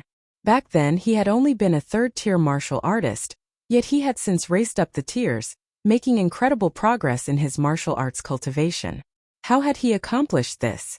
Surely he couldn't have stumbled upon some miracle pill or encountered an otherworldly cultivation paradise like the protagonist of some far-fetched novel. Only as the mountain and sea turtle drew close to Stalactite Mountain did the guest elder finally see Chen Pingan emerge from his cabin, standing atop the observation deck at the highest point on the mountain and sea turtle's back as he looked out at the largest mountain seal under the heavens. However, both of the administrators on the ship were about to be very busy, so they decided not to approach Chen Pingan to strike up a conversation. As the battle on the Sword Chi Great Wall became more and more brutal, business steadily expanded for the intercontinental ships that came from the 9 continents to do business with Stalactite Mountain, but there wasn't much of an increase in profits. Observant individuals would have already noticed that the intercontinental ships from the southern world continent and the circling Ascension continent barely even carried any more passengers. They had intentionally restricted the number of passengers, even though doing so harmed their profit margins, and the ships were also making more frequent trips at the cost of accruing more wear and tear. They were making regular trips back and forth to transport more supplies to the Sword Chi Great Wall through Stalactite Mountain, and it was clear that the Confucian academies on the 2 continents were beginning to get involved. In contrast, everything remained the same on the Parasol Leaf continent. This also had something to do with the fact that the Parasol Leaf continent didn't have all that many intercontinental ships. Out of the 9 continents, the Parasol Leaf continent was the one least keen on opening up to other continents. There was a massive disproportion between the number of cultivators traveling to the Parasol Leaf continent and the number of cultivators traveling from the Parasol Leaf continent to other continents, and as a result, the cultivators of the Parasol Leaf continent had earned a reputation for being closed off and averse to travel. The reasons for this were very simple. Firstly, the parasol leaf continent was enormous and could easily sustain itself with no issues. Furthermore, it had the parasol leaf sect and the jade tablet sect stationed at each end of the continent, and the continent had relatively few immortal powers overall, but they were all quite prominent and powerful on average. Hence, the continent had always been a very safe and stable place. Having said that, the major calamity suffered by the planchette writing sect in Peace and Tranquility Mountain some years ago had caught the entire continent completely off guard and reduced them to the laughingstock of the entire majestic world for a time. Thankfully, the dust had already settled, and all of the affected immortal powers were in a process of recovery and recuperation. Standing by the railing of the observation deck, Chen Pingan was surrounded by other cultivators from the Eastern Treasured Vial continent, as well as a considerable number of cultivators from other continents who had traveled to the Eastern Treasured Vial continent, which was a rare sight in the past. In light of the massive changes sweeping over the Eastern Treasured Vial continent, and the Great Li Empire's ascension to become one of the top 10 empires of the majestic world, more and more curious cultivators from other continents had flocked there to see just what the fuss was all about. Prior to this, the Eastern Treasured Vial continent had been regarded as a tiny rural continent that was completely unremarkable, making it a much less popular travel destination than the likes of the Northern Complete Reed continent and the Parasol Leaf continent. Cultivators from other continents generally took a route from north to south that allowed them to visit the capital of the Great Li Empire, the Divine Edict sect, Lakeview Academy, and Old Dragon City in that order. Perhaps in the future, the True Realm sect would also be added to that list. After all, Jiang Shangzhen was a very renowned figure, given how remarkable it was that he had managed to not just survive, but even thrive on the Northern Complete Reed continent in spite of the fact that he was constantly making enemies everywhere he went. To the rest of the majestic world, the Northern Complete Reed continent was an extremely perilous and unfriendly place, where many people met their demise when they otherwise definitely wouldn't have died on any other continent. However, after visiting the Northern Complete Reed continent, Chen Pingan had discovered that it was a breath of fresh air, and he was keen to visit again in the future. At the moment, Sword Immortal Wei Jin of the Wind Snow Temple was at the Sword Chi Great Wall, and Sword Immortal Li Kai of Duckweed Sword Lake would most likely also be traveling to Stalactite Mountain after her visit to the Great Emblem Sword sect. Unfortunately, Chao Xiai was no longer at the Sword Chi Great Wall. Chen Pingan wondered if the small thatched cottage left behind by Chao Xiai and the one previously inhabited by Sword Immortal Chen Qingdu were still standing. Out of the cultivators from other continents on the observation deck, most of them were conversing in the official dialect of the Middle-earth Divine Continent. There was a sense of arrogance about them as they spoke, commenting on the Eastern Treasured Vial continent without any respect, and certainly no reverence. On the subject of the mighty cavalry of the Great Li Empire, they didn't offer up much praise, stating that there was no way they would have been able to replicate their feats on the Middle-earth Divine Continent.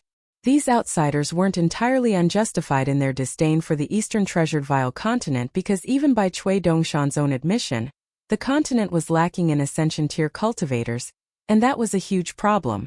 With the major calamity set to strike in a few decades, time was very much of the essence, and just a single Ascension-tier cultivator in the form of Cui Chan wasn't going to be anywhere near enough.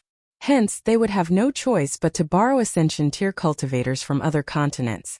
Thankfully, they wouldn't have to beg. Otherwise, Cui Dongshan would die of fury and indignation.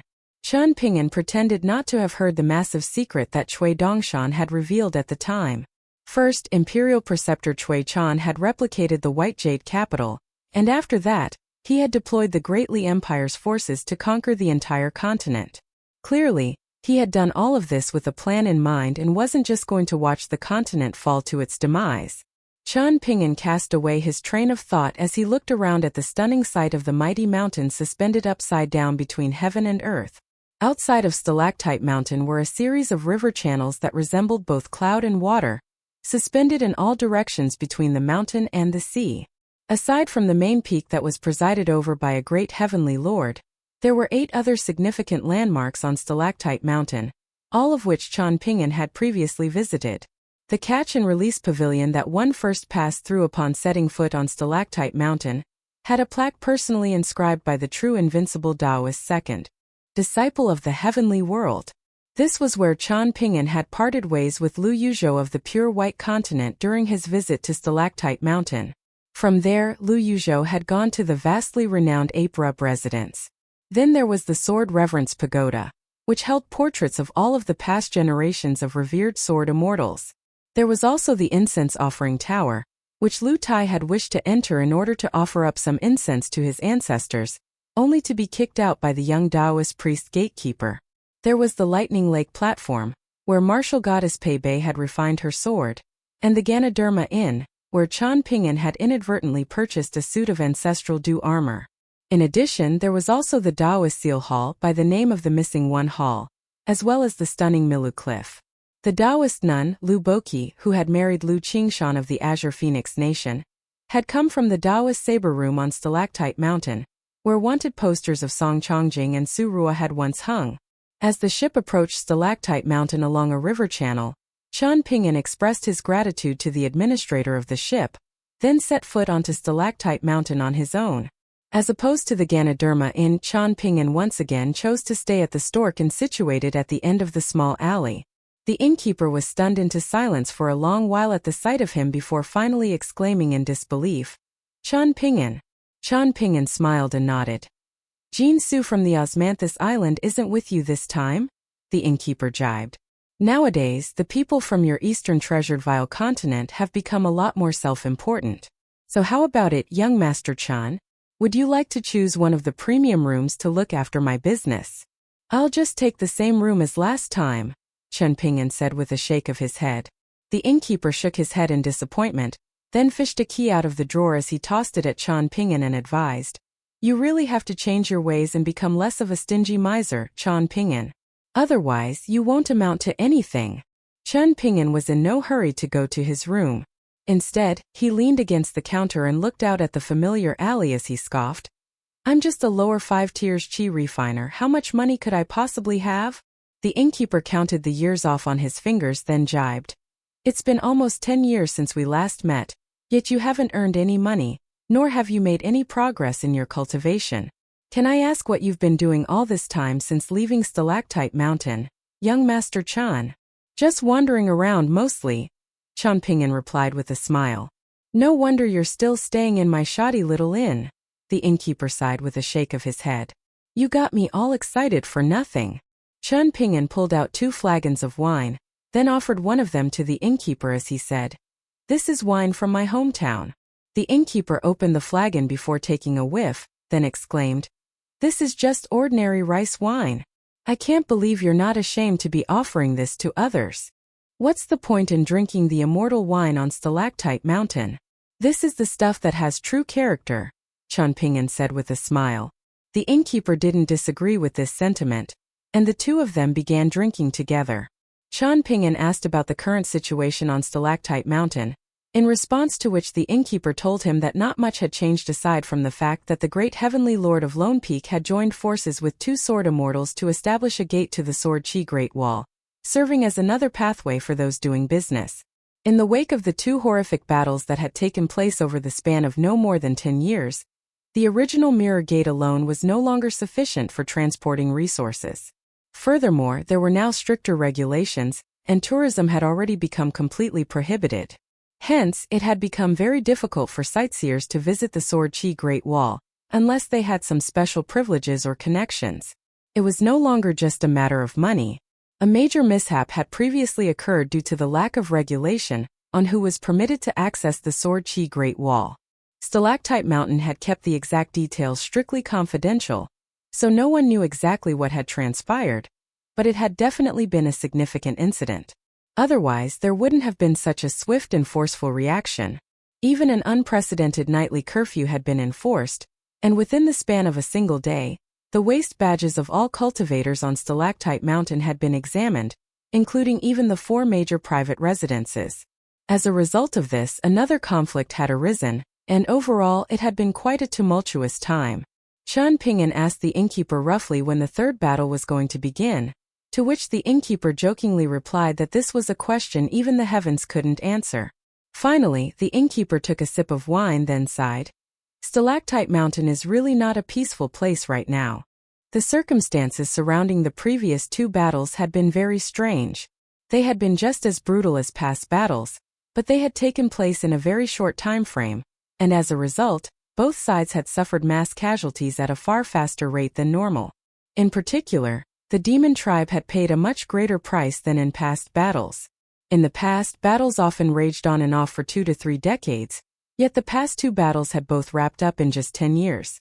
That sword immortal that had once been one of the figureheads of the swordsmen of the northern complete reed continent had perished during the second battle. How is it any less peaceful than usual? Hasn't it already been this way for 10,000 years now? Chen Pingan asked. I can't argue with that, the innkeeper chuckled. The 2 of them gently touched their flagons to one another, then finished the remaining wine within. Chen Pingan made his way to his room, which was still exactly as he remembered it from last time. He didn't have any belongings to set down, so after sitting quietly for a moment, he left the inn and the alley to make his way to Lone Peak. There remained only a single gatekeeper, namely the little Taoist priest, who had a childlike appearance but was actually a very senior figure. He was reading as usual, and due to the fact that almost no one passed through this place in the wake of the strict rules that had been enforced, more and more children from Stalactite Mountain had come to play here. Just like in the past, whenever one of them approached the young Taoist priest, they would be flung up into the air before drifting away. Some of the more naughty children intentionally did this over and over again as a fun activity, rushing back to the young Taoist priest as soon as they landed on the ground, but the young Taoist priest didn't really care and merely humored them until they grew weary. Chen Pingan made his way around Lone Peak to the back of the mountain. According to the innkeeper of the Stork Inn, the sword-hugging middle-aged man who had once taught him that item refinement mantra was still serving out his punishment, except he had been moved and was currently overseeing the gate at the back of the mountain. Following Chen Pingan's departure, the young Taoist priest abruptly raised his head to stare at Chen Pingan's parting figure with a peculiar look on his childlike face. Before long, Chen Pingan caught sight of the sword-hugging man, who was taking a nap while seated atop a stone pillar at the entrance. In contrast to the front entrance of Lone Peak, which had only the young Taoist priest overseeing those entering and exiting Stalactite Mountain and the Sword Chi Great Wall, the same responsibility was delegated to 2 people at the rear entrance. The sword-hugging man was stationed at the back, responsible for keeping an eye on all those returning to Stalactite Mountain from the Sword Chi Great Wall, while another elderly Taoist priest from Stalactite Mountain was situated at the front. The street was packed with horses and carriages, all of which were traveling toward the Sword Chi Great Wall, but the gatekeeper wasn't the familiar old Taoist priest who had refined the only demon-binding chain under the heavens to have been fashioned out of the whiskers of a fled dragon. Chen Pingan remained silent as he stood beside the stone pillar with his hands tucked up their opposite sleeves. It was much quieter here, where there were barely any people around. Around 15 minutes later, the sword-hugging man opened his eyes as he jibed. It seems like you're not very fond of little Ning at all, kid. Not only have you left her here for all these years, even now that you've returned, you don't appear to be in a hurry to see her again. Chen Pingan was immensely relieved, and he cupped his fist in a respectful salute as he greeted. You look like you haven't aged a single day, senior. I have 2 pieces of news for you, one good and one bad. Which one would you like to hear first? The sword-hugging man asked. I'll hear the bad news first, Chen Pingan replied. That's a terrible choice, the man scoffed in disdain. I'll tell you the good news first. All right, whatever you say, senior, Chen Pingan said with a smile. The man remained seated atop the stone pillar with his legs crossed, looking down at Chen Pingan as he said. The good news is that little Ning was able to survive both of the previous battles, and her cultivation base has also grown quite a bit. From what I've heard, she's also grown into a very beautiful young woman. It's not strange at all that you like her, but it's downright preposterous that she reciprocates your feelings. Chen Pingan remained silent, waiting for the man to continue. A look of schadenfreude appeared on the man's face as he continued. The bad news is that there are currently some very strict rules in place, and many rule breakers have had to pay with their lives. If you don't have some powerful connections, you won't even be able to enter the Sword Chi Great Wall at all. Don't expect me to make an exception and send out a flying sword letter for you. If I do that, I won't even be able to keep this job. You can't go in and no one on the inside can pull any strings to help you, so just stay here to keep me company. I've been dying to have someone to chat with, and while you're here you can fetch some wine and snacks for both of us. What do you say? Doesn't that sound like a great time?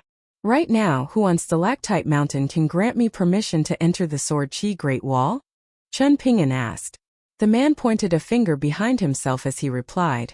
The great heavenly lord on Stalactite Mountain obviously has the authority. Chen Pingan was at a loss for words.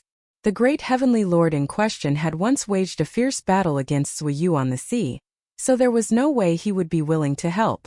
In fact, Chen Pingan could count his blessings as long as the great heavenly lord didn't try to sabotage him. That Taoist priest who looks like a kid works as well, but he's got a bit of a strange personality, and you're not going to be able to appeal to him through reason or emotion, the sword-hugging man continued. There's also the guy with the golden demon binding chain. Aside from that, you'll probably only have some luck if you're willing to spend a bunch of money. For example, if someone from the Ape Rub residence is willing to pay for you, but that won't just be a matter of lesser heat coins. On top of that, you'll be taking a risk as you'll be breaking the rules, so you could spend a ton of money only to be barred from entry anyway, or worse. Chen Pingan fell silent. The man chuckled. I advise you not to get any funny ideas. Those merchant convoys are able to access the Sword Chi Great Wall, but even if they take your money and agree to pass on a message for you, there's no way they'll actually do anything, so it'll only be a waste of money for you.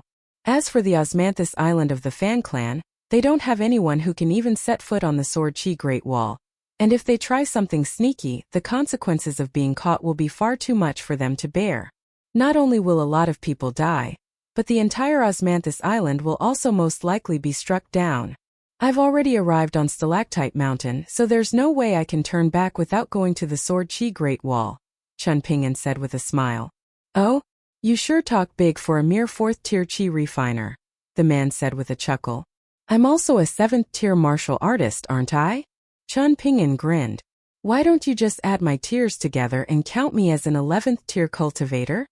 I can't say much else has changed about you, but you've certainly become a lot more shameless since we last met, the man scoffed. I bet you must have swindled a bunch of naive girls during your travels. Please don't make jokes like that, senior. Chen Pingan urged as his expression instantly darkened. The man chuckled again. Don't worry, I can tell if you're innocent or guilty. With a flick of his wrist, Chen Pingan produced a flagon of immortal wine, but right as the sword-hugging man was about to grab it out of his hand, he stowed it away again like lightning with a smile on his face. The man rubbed his chin as he complained. That was very hurtful of you, Chen Pingan. All I ask is that you point out a clear path for me, senior, Chen Pingan said with a smile. The man looked around momentarily, then said in a quiet voice, Go and take a stroll for now. I'll try and think of a way for you. Chen Pingan immediately obliged, nodding in response before turning to leave. The man was furious as he yelled, You're just gonna leave? How are you gonna expect me to work for you without any compensation? At least toss me a flagon of wine first as a gesture of goodwill. Chen Pingan didn't even turn around as he waved farewell with his back to the sword-hugging man. From there, he made a trip to the Ganoderma Inn, where he purchased a white jade tablet that he had already taken an interest in on his previous visit. The jade tablet bore no inscriptions, but it was still selling for an incredibly steep price purely because of its precious material. A wide smile instantly appeared on Chen Pingan's face when he discovered that it still hadn't been purchased by anyone else. Bartering was strictly refused in the Ganoderma Inn, so Chen Pingan paid the 20-grain rain coins and carefully stowed the jade tablet away.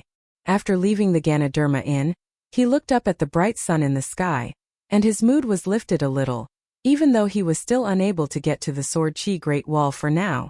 After that, he made his way to the Sword Reverence Pagoda. He walked along slowly, taking in the sights and scenes like a tourist visiting the pagoda for the first time. Finally, he stood for some time in front of a pair of portraits before silently departing. Upon returning to the Stork Inn, Chen Pingan pulled out the jade tablet that he had just purchased, then pulled out an ordinary jade tablet that he had previously used for engraving practice. Looking at the inscriptions on the practice jade tablet for reference, he took a deep breath to heighten his focus, then began gently engraving the new jade tablet while using 15th as his tool of choice. Late that night, Chen Pingan finally completed the inscriptions on both sides of the jade tablet, and he blew on it briefly, then gently wiped it down with his hand before tucking it up his sleeve. From there, he left the inn and returned to the sword-hugging man.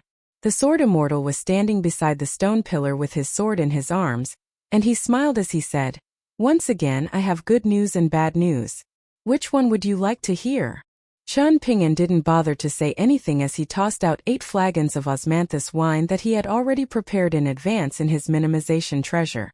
The flagons of wine landed atop the stone pillar in an orderly fashion, and all of them had been given to Chen Pingan by Fan Air when he boarded the mountain and sea turtle.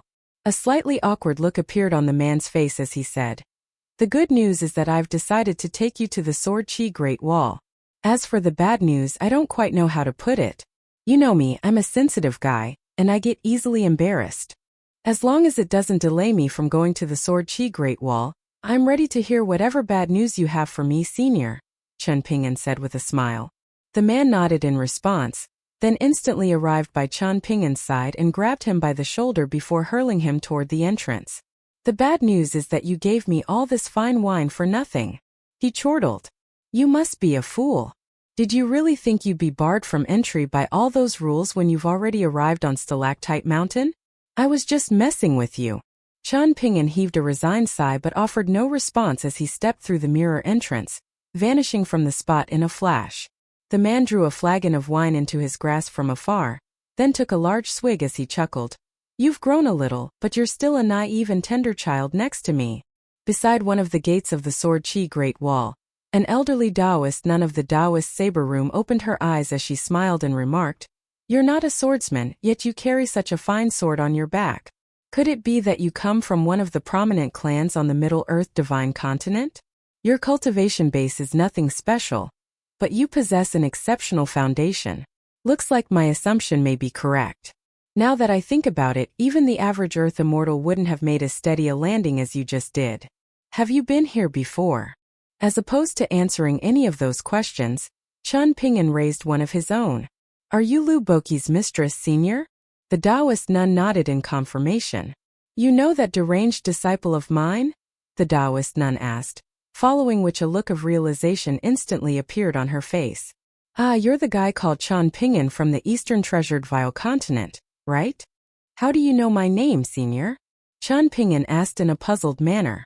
"That's a bit of a foolish question," the Taoist nun said with a meaningful smile.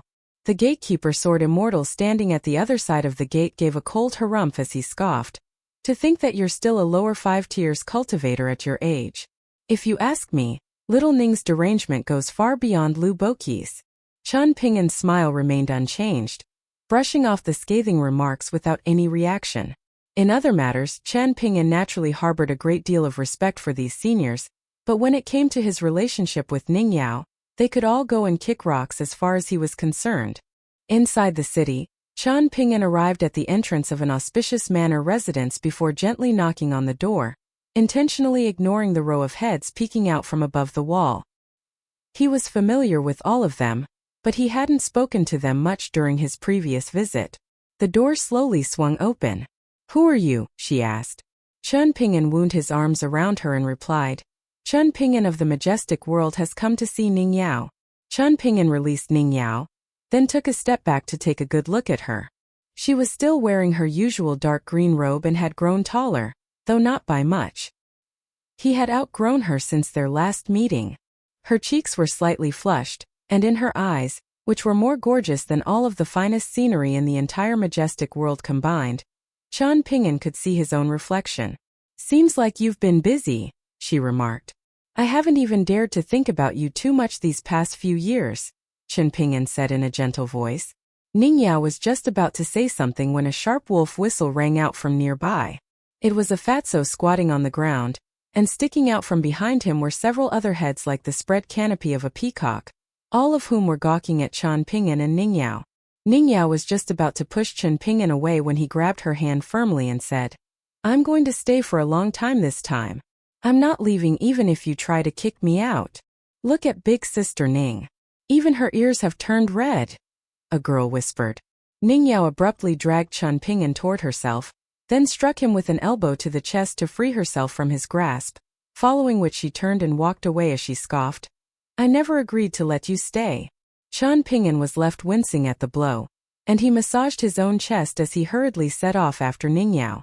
An elderly servant with a pair of murky eyes gave him a smile and a nod before closing the door behind him. Everyone watching from around the corner had already risen to their feet, and Chen Pingan walked alongside Ningyao as he greeted them one by one. Yanzhua Donghuafu Daizhang Chen Sanqiu, long time no see. The fatso's name was Yanzhua, and he was the heir of the Yan clan, which played a role equivalent to that of a mortal empire's Ministry of Revenue for the Sword Qi Great Wall. Outside of all of the private avenues of the major clans, the Yan clan oversaw close to half of all of the resources circulating on the Sword Qi Great Wall. To put it in very simple terms, the Yan clan was extremely wealthy. When it came to Dong Huafu, his surname was enough to tell the whole story. He was a thin and dark-skinned young man with scars all over his face, which was rather wooden and inexpressive. He didn't like to speak, and he much preferred to drink. His sword had the very effeminate name of elaborate makeup, and he had an older sister with an even stranger name, Dong Byud. She was one of the top sword prodigies on the entire Sword Qi Great Wall, and despite her gentle and frail appearance, she was a deranged killing machine on the battlefield. It was said that during one battle, she had entered such a frenzy of bloodlust that she had to be knocked unconscious and dragged back to the Sword Qi Great Wall by Lord Hidden Official. Then there was a thin girl with only one arm, carrying the broadsword by the name of Mountain suppressing on her back. Her name was Daizhang, and Aoyang ran into her when she was just a child. From there, she was often called upon to buy wine for him, and over time they gradually became familiar with one another. Later, she acquainted herself with Ningyao and these other friends, and at the moment she was paying off a bunch of wine debt that Aoyang had left behind. The final person in the group was an extremely handsome young man by the name of Chen Sanqiu. He also came from a prominent clan, and ever since he was a child, he had always been infatuated with Dong Huafu's sister, Dong Byud. Chen Sanqiu had two swords, one strapped to each side of his waist, except one had no scabbard and had the characters for cloud pattern engraved onto its blade in archaic text, while the sword with the scabbard was called scripture. Yanzhua put on a high-pitched voice to match Ningyao's as he imitated. "Who are you?" Ningyao stopped in her tracks and glared at Yanzhua in silence. "Is he a golden courtier swordsman?" Chen Pingan asked, his question directed at Ningyao. Before she had a chance to reply, Chen Sanqiu grinned as he answered. "Whatever he is, he's definitely not a fourth-tier qi refiner, nor is he a foolish pure martial artist. I don't care if you look down on me, but I'm not going to let you make fun of Ningyao's eye for men," Chen Pingan said with a smile. Yanzhua bumped Dong Huafu with his backside as he jibed. "Did you hear that? Our big-shot fourth-tier qi refiner doesn't sound very happy with us." "That's enough." Ningyao snapped with tightly furrowed brows. Yanzhua raised his hands in surrender as he took a swift glance at Chen Pingan's sleeves, then said in a pitiable manner, "Chen Sanqiu put me up to this. I have nothing against Chen Pingan. How many pure martial artists at his age can fight Chao Xiai thrice in succession? I have nothing but admiration for him. Having said that, I have to tell him that cultivators of the talismanic branch are looked down on more than anyone else here, even more so than pure martial artists, so don't go out with so many talismans hidden up your sleeve, Chen Pingan. No one's interested in buying any talismans from you. Our Sword Qi Great Wall is a poor rural place, and barely anyone here will even be able to recognize the value of your talismans." Ningyao was beginning to get angry, and Yanzhua immediately took an uneasy step back at the sight of her disgruntled expression. All of them had a rather neutral impression of Chen Pingan, so under normal circumstances, they wouldn't have felt inclined to pick on him, but Ningyao held a very special place in their hearts, and there was a natural barrier of sorts between the Sword Qi Great Wall and the majestic world. They all knew that Chen Pingan hadn't done anything wrong, nor did he possess any particularly egregious traits, but all of their peers on the Sword Qi Great Wall, as well as the seniors who were very close with the Ning and Yao clans, were rather averse to the idea of Ningyao entering a romantic entanglement with an outsider. They didn't think that the two of them had any realistic future together, and their skepticism was only bolstered by the fact that Chen Pingan's most notable feat thus far was the 3 consecutive defeats that he had suffered at the hands of Chao Xiai. Furthermore, the cultivators in the majestic world lived far safer and more complacent lives than those on the Sword Qi Great Wall. Ningyao's rate of development was extremely fast, and traditionally speaking, The only socially accepted couples on the Sword Chi Great Wall were those consisting of two individuals who possessed comparable cultivation bases and combat prowess. How about a sparring match? Chen Pingan proposed with a smile. Yanjue took a glance at Ningyao, then shook his head frantically as he refused. I'll pass. Just ignore them, Ningyao urged in a quiet voice. You're only at the 6th tier right now. Come back and teach them a lesson next time. Chen Pingan had to suppress a smile as he mused. Pretending to be a far-roaming tier martial artist is a bit difficult, but pretending to be a 6th martial artist is a simple feat. For his candid admission, he received another elbow to the chest from Ningyao, who snapped, Is it fun to deceive me like this? She was truly angry this time, and Yanjue and the others immediately fell into a fearful silence.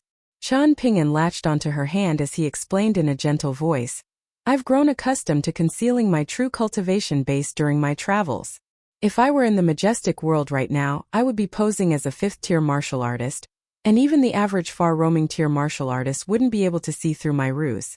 For our 10-year agreement, I promised that I would only come and see you once I reached the Vajrabhati tier. Did you think I broke our agreement? That makes me very angry. Ningyao was incredulous. Very angry? Then why are you grinning like a fool right now? And what gives you the right to be angry after deceiving me? She stared in a daze at this version of Chen Pingan, who was both familiar and alien to her at the same time. They had been apart for 10 years, and he was now wearing a Confucian robe with a jade hairpin in his hair. Furthermore, she now had to look up at him slightly. In the past, she had traveled across most of the 9 continents on her own, and she was very familiar with the culture of the majestic world. She knew that even a decently handsome man could easily encounter a lover or two on a journey, and Chen Pingan was sure to be quite popular, given that Vajrabhati tier martial artists at his age were quite rare in the majestic world. Sure, he had an extremely stubborn personality, but perhaps that was exactly what some shameless women were into. Chen Pingan didn't know what Ningyao was thinking, but his instincts told him that if he didn't say or do something soon, then he would be in for more physical torment. However, as he looked into her eyes, he couldn't think of anything to do or say except to rest his forehead against hers and gently call out her name over and over again. In this moment, Ningyao was the only thing in his world. Ningyao turned her head to the side, then shoved Chen Pingan's head away as she snapped, What the hell's gotten into you? Chen Pingan was also a little embarrassed. That's it. I'm done. I can't take any more of this. Yanjue wailed with a sullen expression. Chen Sancho was rolling his eyes so hard that it looked as if they would spin back into his head, and he grumbled. Why do I feel like that shameless bastard All Young is back all of a sudden? Love is love. What does it have to do with cultivation base? Dong Huafu scoffed, finally breaking his silence. I agree, Daizhong seconded with a nod. I think Chen Pingan and Big Sister Ning are a remarkably good match for each other, but how are they going to go out together? Right now there's no battle to be fought, so a bunch of people are really bored and looking for trouble. Will Big Sister Ning have to hide him here all the time? Or will they only be able to sneak out together at night? Surely that won't do. Thank you all for staying by Ningyao's side all this time, Chen Pingan suddenly said in an earnest manner as he cupped his fist in a grateful salute. I should have said this to you back when we parted ways last time. It's come 10 years too late, but better late than never. Daizhong smiled and didn't say anything while Chen Sancho harumphed. It's a shame Ningyao never took a liking to me. Otherwise you'd have no chance. Yanjue crossed his arms in satisfaction as he grinned. So you're not a heartless shrew after all. Can you drink? Dong Huafu asked. No. Ningyao snapped, answering in Chen Pingan's stead. If he's not going to drink, then I'll drink on my own, Dong Huafu shrugged. Ningyao took Chen Pingan to a plaza, where they had a good view of the dragon-slaying platform cliff, the size of a house. There was a staircase personally carved out by a sword immortal, and everyone ascended the staircase to reach a slightly rugged pergola at the top. Ningyao took a glance at Daizhong, and the latter immediately comprehended the subtle signal. She had only just sat down when she suddenly remembered that she had something to do and departed. Chen Sancho and Yanjue also made up their own excuses to vacate the premises, leaving only the oblivious Dong Huafu behind, who declared that he didn't have anything to do. In the end, Chen Sancho had to sling an arm across his shoulder and drag him away. Before long, All that remained were Chen Pingan and Ning Yao. Chen Pingan's hands were resting on his knees in loose fists. With Yanjua and the others gone, Ning Yao was finally feeling a bit more relaxed. Have there been any girls who've taken a liking to you over the years? She asked. Yes, Chen Pingan replied. But I've never reciprocated their feelings, nor will I ever do so. How many? Ning Yao asked. Chen Pingan was completely stupefied. What are their names? Ning Yao asked. Chen Pingan remained dumbfounded. Forget it, I don't really care. Ning Yao dismissed. Chen Pingan was speechless. Ning Yao turned to the foot of the dragon-slaying platform, then asked, Is he really a Vajrabhati tier martial artist, Granny Bai? Aside from the old servant who had closed the door behind Chen Pingan earlier, there was also a tall old woman down below, and the latter nodded with a smile as she confirmed, Young Master Chen is indeed a 7th tier martial artist, and he possesses an incredibly sound foundation. See? I wasn't lying to you, was I? Chen Pingan asked, feeling vindicated. Ning Yao ignored him as she turned to the two elderly individuals and said, You two can go now, Granny Bai, Grandpa Nalan. The old woman hesitated momentarily, looking back at Ning Yao with an inquisitive smile, and only after Ning Yao shook her head did the old woman depart with the old man. Is Granny Bai a mountain summit tier martial artist? Chen Pingan asked. Ning Yao nodded in confirmation, then revealed, She used to be an N-tier martial artist, but she fell down a tier for me. Is there anyone here of a similar age to you who's already a nascent tier swordsman? Chen Pingan suddenly asked. What do you think? Ning Yao scoffed. Even I'm not a nascent tier swordsman yet. Who do you think could surpass me? Chen Pingan nodded in response. This was an answer that was very true to Ning Yao's character. Why did you ask me that? Ning Yao asked with slightly furrowed brows. No reason, Chen Pingan replied with a smile. The swordsmen on the Sword Qi Great Wall aren't comparable with those in the majestic world, Ning Yao cautioned. I'm aware, Chen Pingan replied with a nod. In the past, you told me that the Northern Complete Reed continent is worth a visit. I just went there prior to coming here, and I've gotten a decent grasp on the power of the swordsmen there. Ning Yao nodded in response as her brows unfurrowed, and in Chen Pingan's eyes, that was a more wonderful sight than even the finest scenery this world had to offer. All of a sudden, a thought occurred to him, and he pulled out a thick, handmade book that he had personally fashioned, then rose to his feet, intending to move over so that he could sit next to Ning Yao. You sit over there, Ning Yao ordered, refusing to play along. Chen Pingan scratched his head sheepishly as he gently tossed her the book and said, Back when I traveled to the Parasol Leaf continent with the old greatsword Immortals sword, he advised me to restrain myself and refrain from sending letters to the Sword Qi Great Wall as that could serve as a distraction to you. So instead of writing individual letters to you, I've written down all of my experiences over the years in this journal. You can read through it to get a rough idea of what I've been up to during our time apart. I've recorded just about everything in the journal, although to varying degrees of detail. Ning Yao picked up Chen Pingan's self-authored travel journal, then began to read through it. Soon she became engrossed in her reading, and after watching her for a while, Chen Pingan lay down and closed his eyes. The only sound in the pergola was that of the rustling pages. Initially, Chen Pingan was thinking about some things, but before he knew it, he had actually fallen asleep. Occasionally, Ning Yao would take a glance up at him from her reading. After finishing the travel journal, she set it down onto the bench as a pillow, then lay down onto it, but her eyes remained open as she lay on her side and stared at him in the night. She raised her head slightly, then joined his palms together and tucked them between her cheek and the travel journal as she said in a quiet voice, After you left last time, I went to Grandpa Chen and asked him to sever the karmic ties that had been artificially woven between us. Grandpa Chen asked me if that was what I really wanted. What if we both lost our feelings for each other? What would I do then? I told him that it was fine. If I don't like someone, no one can convince me to have a change of heart, and likewise no one can sway me from liking someone. Grandpa Chen then asked me what I would do if you never came back. You were far away from the Sword Qi Great Wall, so what if you never returned once the karmic ties between us were severed? I answered in your stead, telling Grandpa Chen that there was no way that you wouldn't come back, that even if you lost your feelings for me, you would definitely return to tell me in person. However, I was actually just putting up a brave front when deep down, I was really scared. Scared that I would like you even more. but you would no longer like me. Ning Yao's voice trailed off here as she dozed off, while Chen Pingan opened his eyes and quietly stood up before sitting down beside her. Up above was the breathtaking moon, while down below was an even more stunning piece of scenery. Chen Pingan quietly left the pergola, then made his way down the dragon-slaying platform cliff to arrive by the old woman's side. "Greetings, young Master Chen," the old woman said with a smile. "My name is Bai Lianshuang, but you can call me Granny Bai just like young Mistress Yao does." Chen Pingan duly obliged, referring to the woman as Granny Bai, but didn't say anything else.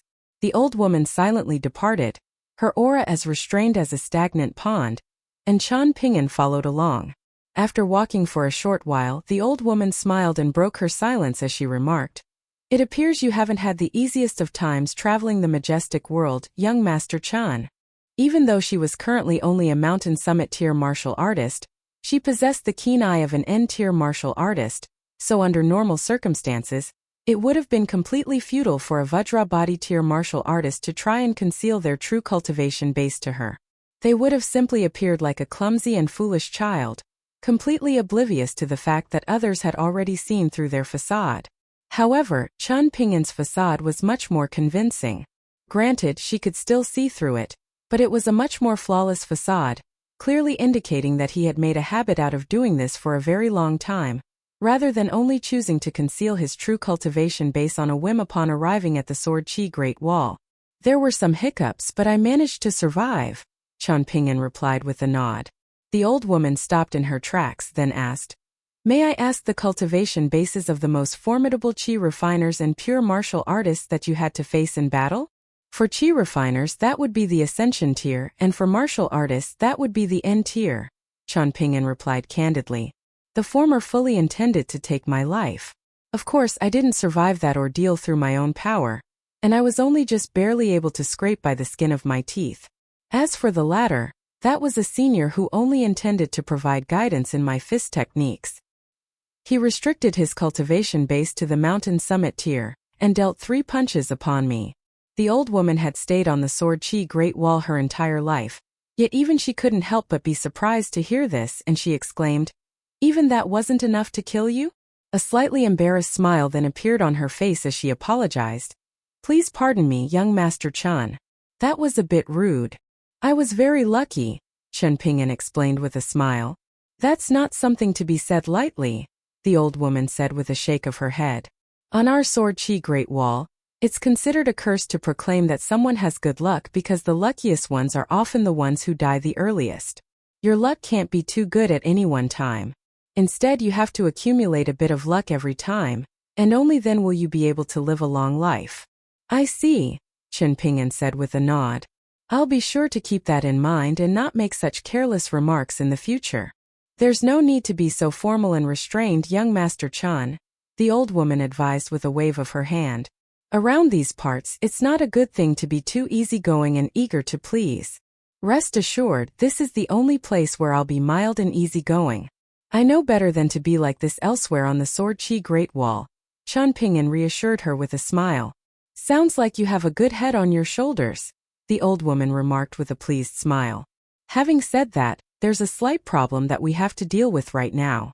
I'm just a useless old woman who spent her entire life in the Yao Manor and the Ning Manor and barely gone anywhere else. In fact, I haven't even been to Stalactite Mountain once. Following your arrival, there are now many people outside keeping an eye on the residents. I've never been good at talking in circles, so pardon me for being frank here. It's not that I'm looking down on you. On the contrary, it's very remarkable that you're such an accomplished martial artist at your age, and both that old geezer and I are very pleased. I'm a bit colder and heartless, but that old fart has already sneaked away to offer up some incense to the Ning clan's ancestors. I presume he shed quite a few tears while he was at it. It seems like the older he grows, the more shameless he becomes." "I understand, Granny Bai," Chen Pingan said. "Feel free to test me as you wish. If I am unable to pass your test, then I won't set foot outside of this residence." The old woman immediately took him up on his offer without any hesitation. She didn't appear to have mustered up any aura at all, but in the blink of an eye, she had taken a step toward Chen Pingan and thrown a punch in his direction. Chen Pingan forced down her fist with his left elbow while simultaneously launching his right fist at the old woman's face, but stopped short of making contact. However, the old woman had no intention of returning the favor. Even though her fist had been forced down by over an inch by Chen Pingan's elbow, it still struck him with an almighty thump. Chen Pingan slid several dozen feet back down the walkway, using his mountain peak fist stance to support the foundation of his fist intent, while his seemingly slack and hunched-over ape-like posture completely dispelled the old woman's fist intent. He was able to steady himself in an instant, looking as calm and unfazed as if he had taken a stroll in the park. The old woman had restricted her cultivation base to the far-roaming tier for that punch, and if it weren't for the fact that this was just a sparring match, Chen Pingan would have been perfectly capable of withstanding that punch without retreating even half a step. In fact, he would have even been able to force his way forward against the tide and launch a counterattack. The old woman smiled and nodded in approval as she said, "Thank you for preserving my dignity, young Master Chen. I won't keep you any longer now." Chen Pingan cupped his fists in a farewell salute. The old woman had initially imbued her punch with the peak far-roaming tier power, but with Chen Pingan pulling his punch, she had also reined in her fist intent slightly. As a result, the punch was no longer at the pinnacle of the far-roaming tier. But a far-roaming tier punch would have been more than enough to reduce the average Vajra body tier martial artist to a bedridden state. The old man arrived by the old woman's side then complained, "Why are you always bad-mouthing me? Do you feel like I embarrassed you in front of young Master Chen?" The old woman asked with a sneer. "That's not something you have to worry about when you're a constant embarrassment." The old man heaved a resigned sigh. By the time Chen Pingan returned to the pergola, Ning Yao had already sat up. "Why didn't you sleep a bit longer?" Chen Pingan asked. Ning Yao sneered. "I didn't dare." "What do you mean? I'm not that kind of person. I swear." Chen Pingan protested in an indignant manner. Even though he was always complaining about Pei Qian's insincerity, he knew full well who it was that she had picked it up from. Ning Yao ignored him as she picked up the travel journal, then opened it to the page that contained details pertaining to Taoist nun Huang Ting of the Lotus Flower Blessed Land. She then flipped open another page, this one pertaining to Sui Yubian, and not many pages thereafter, Yao Jinji of the Great Quan Empire made an appearance. Chen Pingan was seated across from Ning Yao, watching as she flipped open one page after another. He had written the journal himself, so he had a rough recollection of the contents of those pages, and he was immediately left feeling very uneasy. "This is no way to read a book, Ning Yao. Look at all of the wonderful and interesting stories that I painstakingly recorded for you. You can't just ignore all of that and focus solely on details that'll get me in trouble." Ning Yao took a glance at Chen Pingan then remarked, "I've heard that when intellectuals write stories, they put great emphasis on building suspense and keeping things open-ended. The more concise their writing on a topic, the more they leave to the reader's imagination." Chen Pingan feigned an oblivious expression as he replied, "I've never heard of that myself, and I don't consider myself an intellectual either. I just write down everything as I see it, and if certain topics are only written about briefly, then there probably just wasn't much to be written about them." Ning Yao continued flipping through the pages of the journal as she asked, "Are there any other women that you've omitted from this book?" "No." Chen Pingan replied in a categorical manner. "Do you feel like I'm being unreasonable and paranoid for interrogating you like this?" Ning Yao asked with a smile. Chen Pingan smiled and shook his head. Ning Yao gave a pleased nod and was finally content to close the book as she praised, "You did very well in dealing with Celestial Maiden Gu Qing of the Treasure Basin Immortal Realm. Keep it up." "I won't need to because I'll never put myself in that type of situation again," Chen Pingan assured. "Since when did you become such a smooth talker?" Ning Yao asked as she raised an eyebrow. "Who did you learn this from?" "All of my bad habits were picked up from Zhu Lian and Zheng Dafeng of Downtrodden Mountain," Chen Pingan replied without any hesitation, instantly throwing those two to the wolves. "I can't say anything about Zhu Lian, given that I've never met him before, but that Zheng Dafeng does seem like a rather unscrupulous individual," Ning Yao remarked with a nod. "Having said that, my impression of Zheng Dafeng improved significantly after what happened in Old Dragon City. On the surface he seems like an unscrupulous man, but he's actually the most scrupulous of them all. It's a real shame that his path as a martial artist has come to a premature end. Make sure to treat him well as the gatekeeper of your downtrodden mountain. There are far more men out there who are the mirror opposite of him, looking proper and scrupulous on the surface, but are actually rotten to the core. Ningyao stared directly at Chen Pingan as she made this pointed remark. You're not talking about me, are you? Chen Pingan asked in a feeble voice. What do you think? Ningyao asked. If you're asking me what I think, then I'd say you're definitely not talking about me. Chen Pingan replied. Ningyao gave an unconvinced smile, and Chen Pingan felt like the most misunderstood man alive. Throughout all his travels, he had valued his chastity over just about everything else. Ningyao displayed no intention of returning the travel journal, instead stowing it into her minimization treasure as she stood up and said, Let's find you a place to stay. Granny Bai, Grandpa Nalen, and I are the only ones staying in this residence, so there are a lot of vacant rooms. Where are you staying? Chen Pingan asked as he also stood up. Ningyao stopped in her tracks, then turned to Chen Pingan with a dangerous smile as she challenged.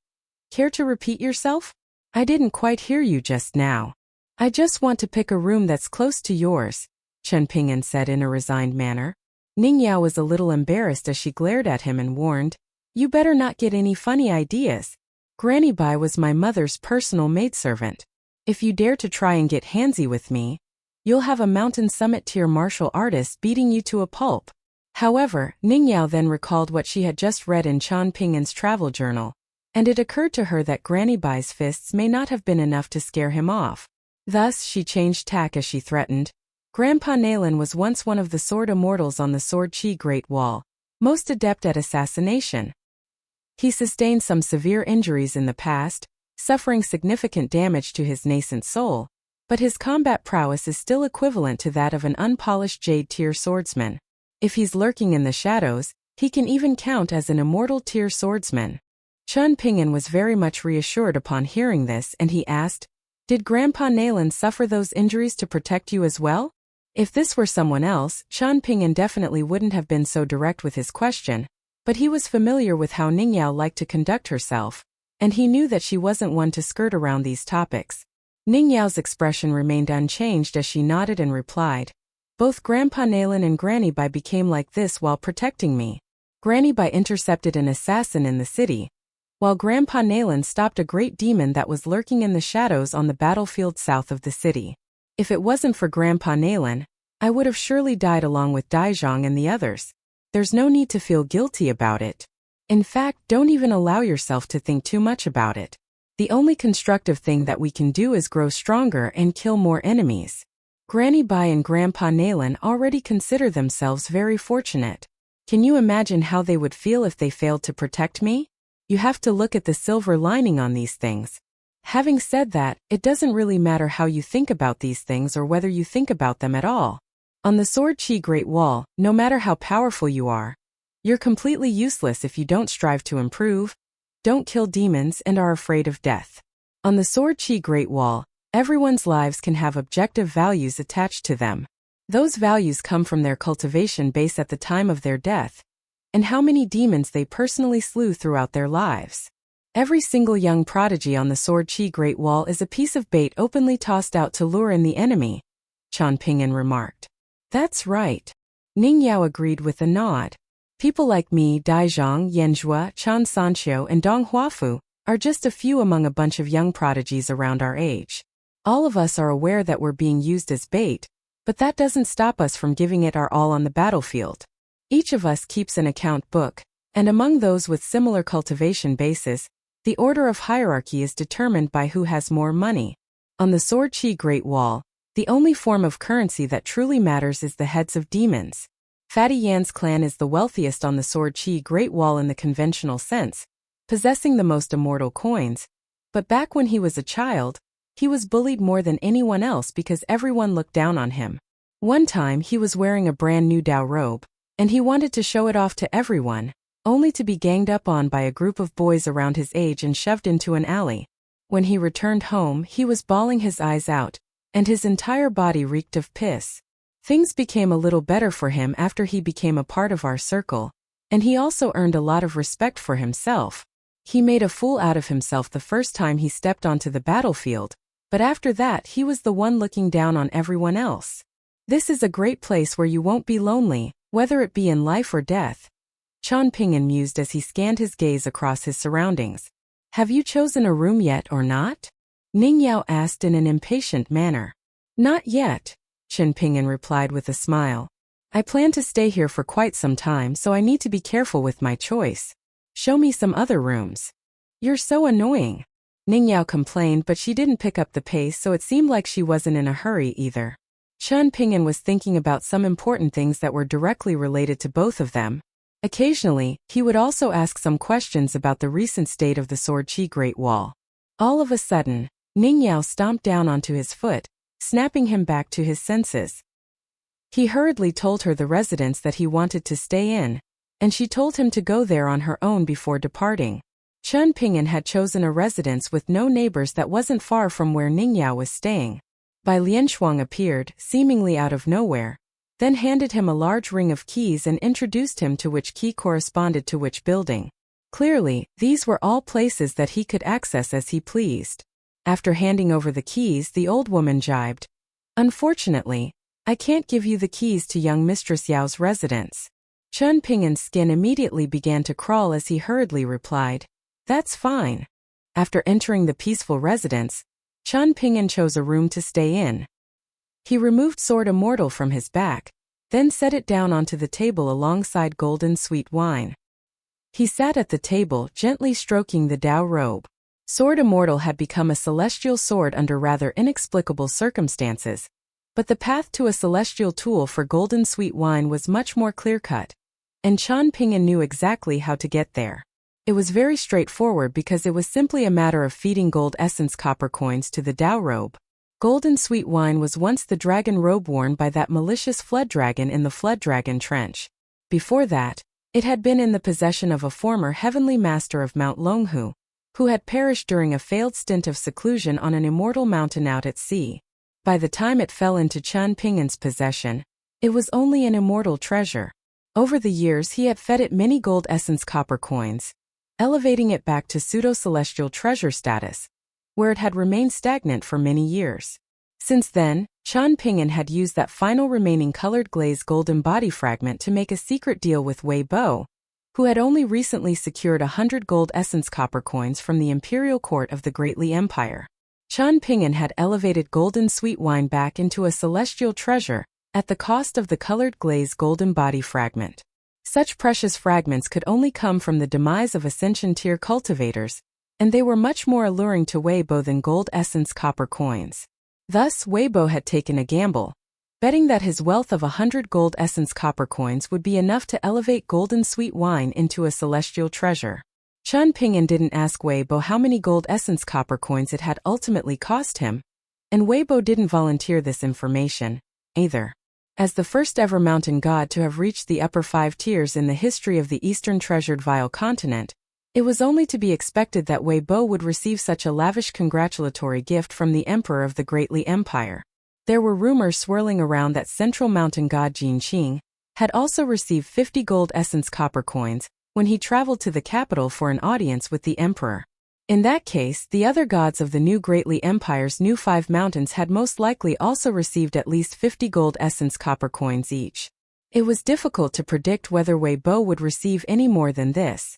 After all, there were only so many illegitimate mountain and river deities that the Great Li Empire could destroy the godly bodies of in order to secure raw materials for gold essence copper coins. They couldn't go around excessively killing deities just to benefit the gods of the 5 mountains, as the consequences would be too severe, particularly in this time of great unrest on the Eastern Treasured Vile Continent. All over the continent, people from fallen nations were joining forces with cultivators from fallen sects to stage uprisings, and even though none of them had been able to build up any significant momentum thus far, the sheer number of these uprisings meant that they were still quite a pain to deal with. Inevitably, all of the mountain and river deities of all nations would be implicated. Some remained devoted to their fallen nations and were willing to sacrifice their godly bodies in futile defiance of the Great Li Empire's forces, while others were simply wiped out as collateral damage. However, all of the most prominent rabble-rousing deities had already been taken care of, so from this point onward, the Great Li Empire was going to try to spare as many as possible, and only lay waste to those who gave them no alternatives. A grim look appeared on Chen Pingan's face. There was something that he had to speak with sword immortal Chen Qingdu about, and it had to be a secret discussion. In the past, the great sword immortal had personally slain a traitor of the upper 5 tiers in the city, and the situation almost escalated into a full-blown calamity. At the time, countless powerful figures had congregated, including the leaders of the most prominent clans in the city. On that occasion, Chen Pingan had been watching from afar atop the Sword Chi Great Wall, posing as someone who was only there to catch a glimpse of all of the formidable sword immortals on the scene. In reality, he had already detected the undercurrents swirling in the Sword Chi Great Wall, and he could see that there was much animosity between the major clans. However, he had to be patient and find a reasonable opportunity to go and see Chen Qingdu. A piece of information that he had gleaned from Ning Yao earlier served to confirm his theories. Among the prodigies around Ning Yao's age, very few of them had perished over the course of the 2 brutal battles that had taken place over the past 10 years. Furthermore, Ning Yao's generation was ubiquitously regarded as an extremely talented young generation, with as many as 30 children deemed to possess the potential to become sword immortals. Every single one of them had already accrued battlefield experience, and all of them had managed to reach the middle 5 tiers without any incident. Such a bountiful young generation was one that hadn't been seen on the Sword Chi Great Wall for the past 10,000 years. Those on the Sword Chi Great Wall had likely also noticed the signs, and they had begun making preparations, something that both enthused and concerned Chen Pingan, leaving him with very conflicted emotions. It was just like how, even though Chen Pingan had come so far to arrive on Stalactite Mountain, he was still content to stand silently beside the sword-hugging man, waiting for the latter to speak to him. As a child, one could wear one's heart on one's sleeve, openly displaying one's emotions and saying whatever came to mind, but it became much harder to be so free of spirit as one grew up. Chen Pingan rose to his feet, then stepped out into the courtyard to practice his walking meditation as a means to compose himself. Immediately, all of his concerns faded from his mind, and he was feeling much more tranquil, but he was starting to miss Ning Yao again. Meanwhile, Ning Yao was seated at her table, supporting her chin with her hands as she read Chen Pingan's travel journal under the light of a lamp. There was one particular page that had become the object of her fixation, and she was reluctant to flip past it. Hidden on that page was a particular sentence that was like a shy child hiding around the corner of a street, only daring to poke their head out to sneak furtive glances at her. She found this figurative child extremely adorable, and she felt inclined to read the sentence in question over and over again. The sentence contained an inner monologue from Chen Pingan. I didn't have anything to drink at the time, but as I gazed upon Ning Yao's trembling eyelashes, it felt as if the Sword Chi Great Wall that had stood tall and firm for tens of thousands of years was beginning to sway a little.